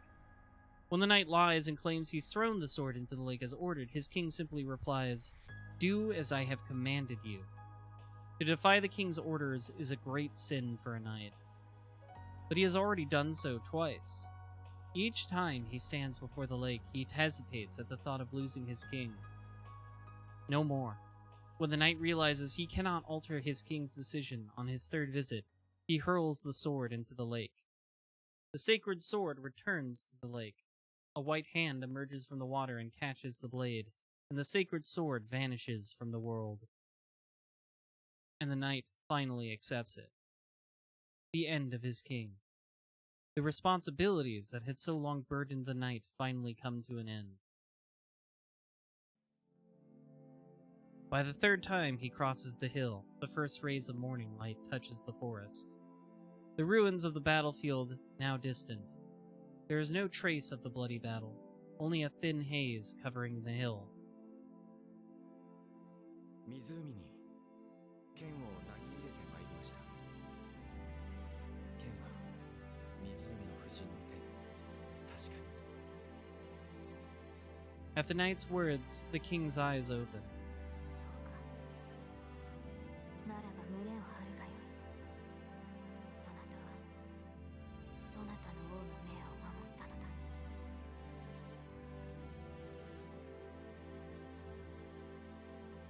The knight gives a silent nod to that voice, knowing the speaker is on the brink of death. It's all over. Turmoil will continue to grip the nation. The wars will not end. The day of ruin will come soon. But the king's battle is over. Because he, or rather she, fulfilled her role till the very end. Aww. The light fades.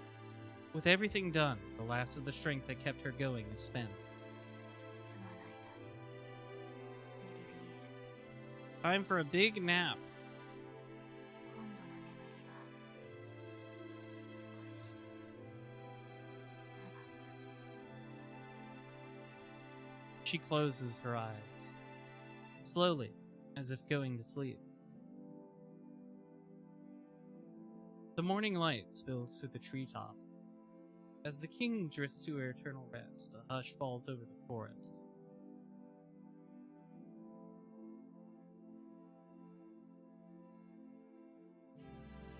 The knight continues his vigil over the fallen king. The king he wished for, the solitary king, tended by only a single knight, and he finally sees the look he hoped for on his king's face, a peaceful sleep.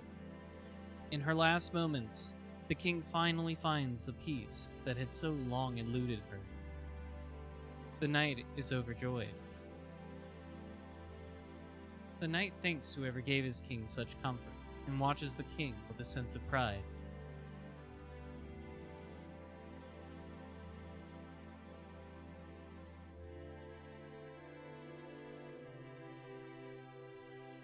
The heavens are distant, and the clear sky is blue.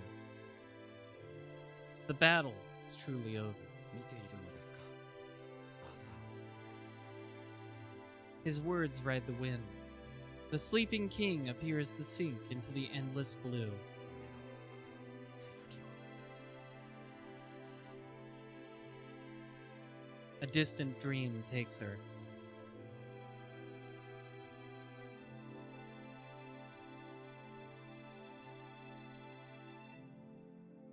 The battle is over. Let us put our swords down and rest in the momentary peace. After dozing in a warm dream, a new day will dawn.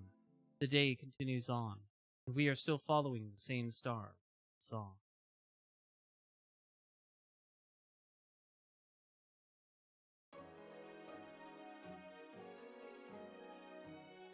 That was a good ending.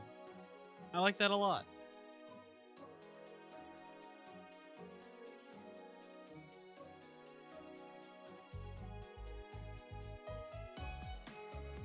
Nice. A nice little groove to send us off.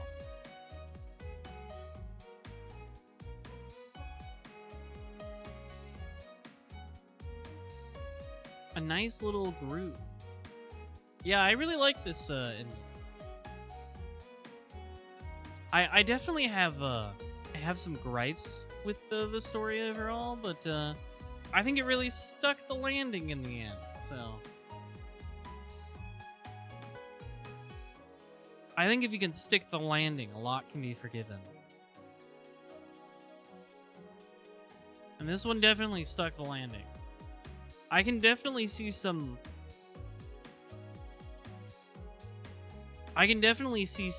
improvements from Tsukihime to here and how the story is like constructed.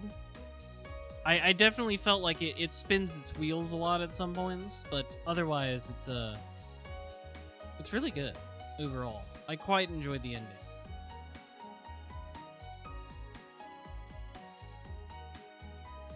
I'm excited to see what the other routes are like. Like, I know the other... Unlike Tsukihime, you know, I feel like Saber can't really, like, fucking disappear from the other routes the same way Seal and Arc would do from Tsukihime's Far Side routes. So I'm kind of wondering what those will be like, where she's not, like, the heroine.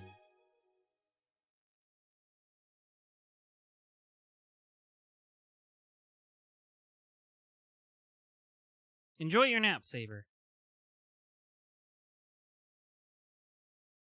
Enjoy your rest in faraway Avalon. Eden.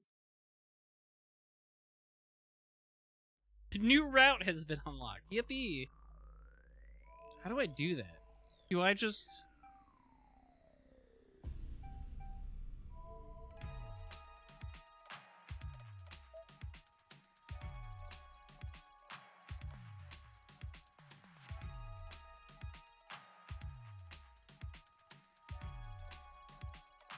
Would I just,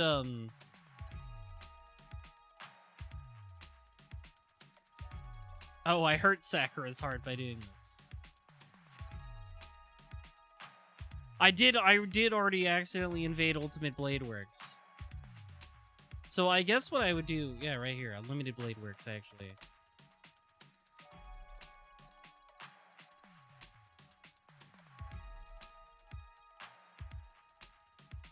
That's it.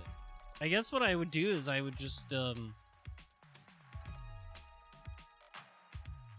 I would just start from where I can do that. And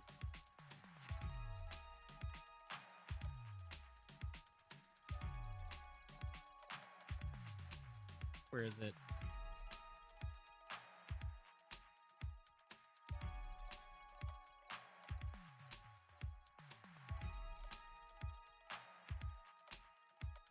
Is this it? No, that's not it.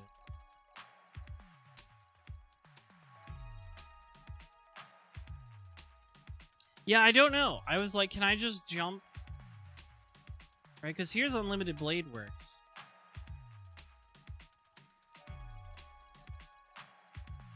Here it says Unlimited Blade Works. So could I just jump? Right, because there's that point where we get killed by Rin. So I can't just jump here? I have to start over, is what you're saying? I have to actually start a new game? Or is it even a new game, or what?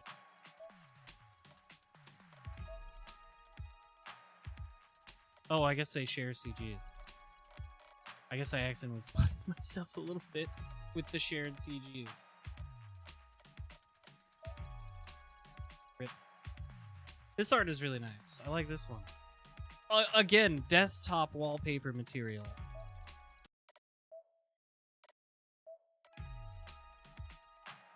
It's a new game, but it lets me skip okay, so I can't just jump. I can't just jump where Unlimited Blade Works would start in the flowchart. I have to actually start over.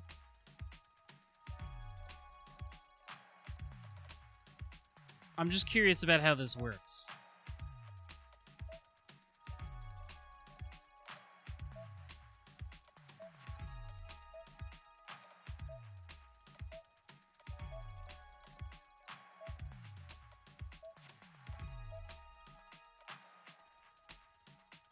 Oh yeah, look at my tiger stamps. What the fuck is that? Peeking out of the bottle. There's a lot of those. You can die a lot. Hive endings, huh?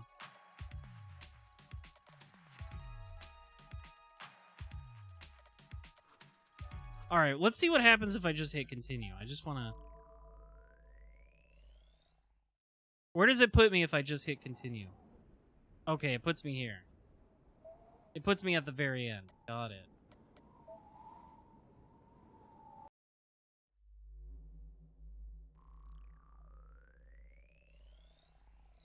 Yeah, it continues the last audio save.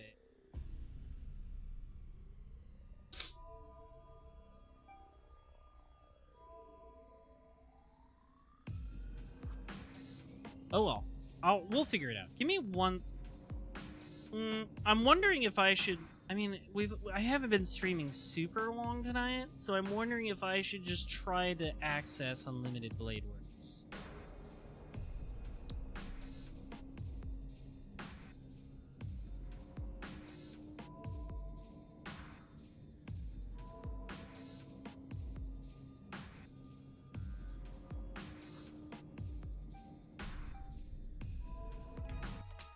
I'm thinking about it.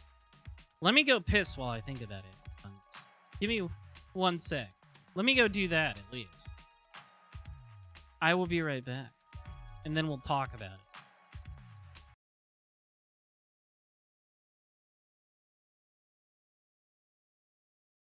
Shake it, baby.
Okay,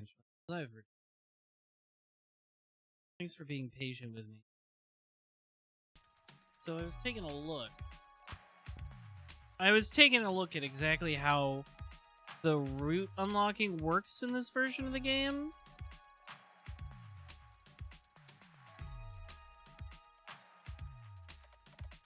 And it does seem like...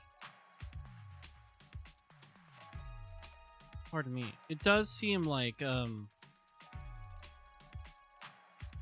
have to start at day 1 again. Like, I don't think I can just jump here.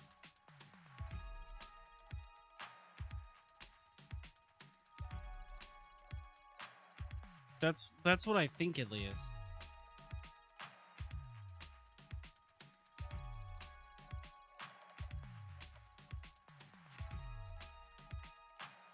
You can load old saves. Oh, I was just wondering if I could jump where I needed to in the flowchart, right? Oh, it says flashback. So maybe not.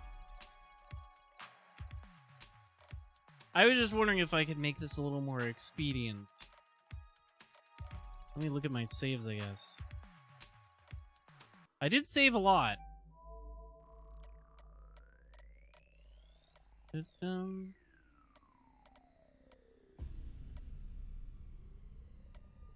What? Oh, yep, right here. Yeah, that does make sense. Yeah, Rin's proposal, I think? Because that's... Yeah, because choosing I don't want to hang out with Rin is what seems to have tried to bust me into Unlimited Blade Works.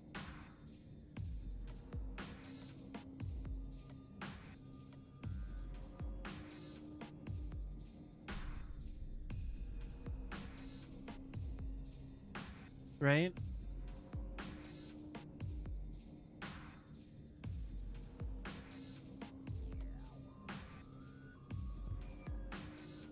Yeah, that's what I thought as well, Cooper Tank. Yeah, so it would be this, Rin's proposal.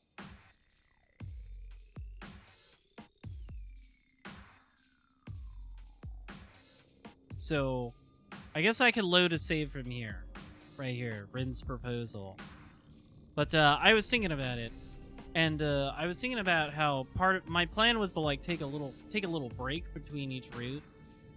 So I don't think I want to like finish a route and then start a little bit of the next route, and then go like, okay, I'm taking a break for a while to stream other stuff. So I think even though this stream was a little shorter than usual, I'll stop here for tonight.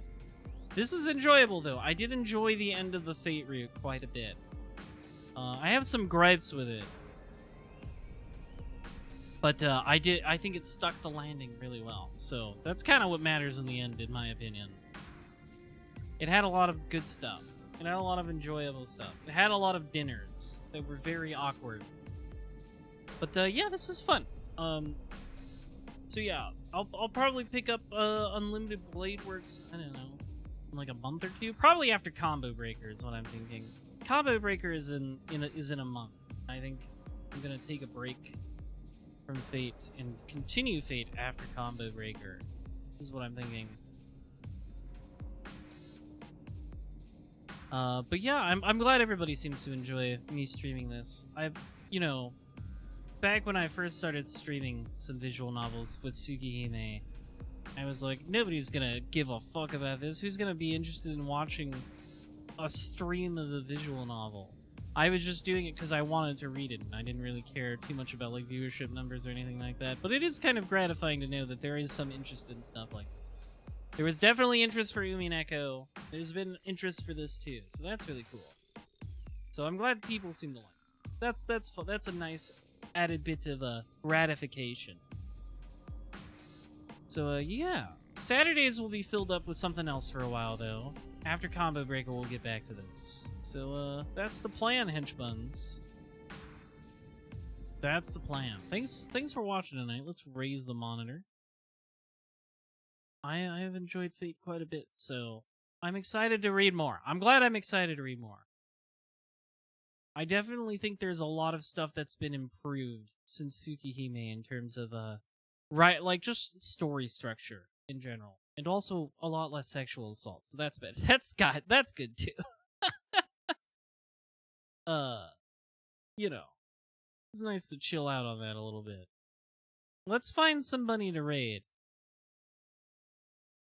I don't often have a chance to raid them. Let's raid Ars Orion. Looks like they're playing some Final Fantasy XIV. They're in some Dawn Trail patch quests. So have fun with that. And I will see you next time. Have a good evening. Enjoy your weekend. And I will see you next time.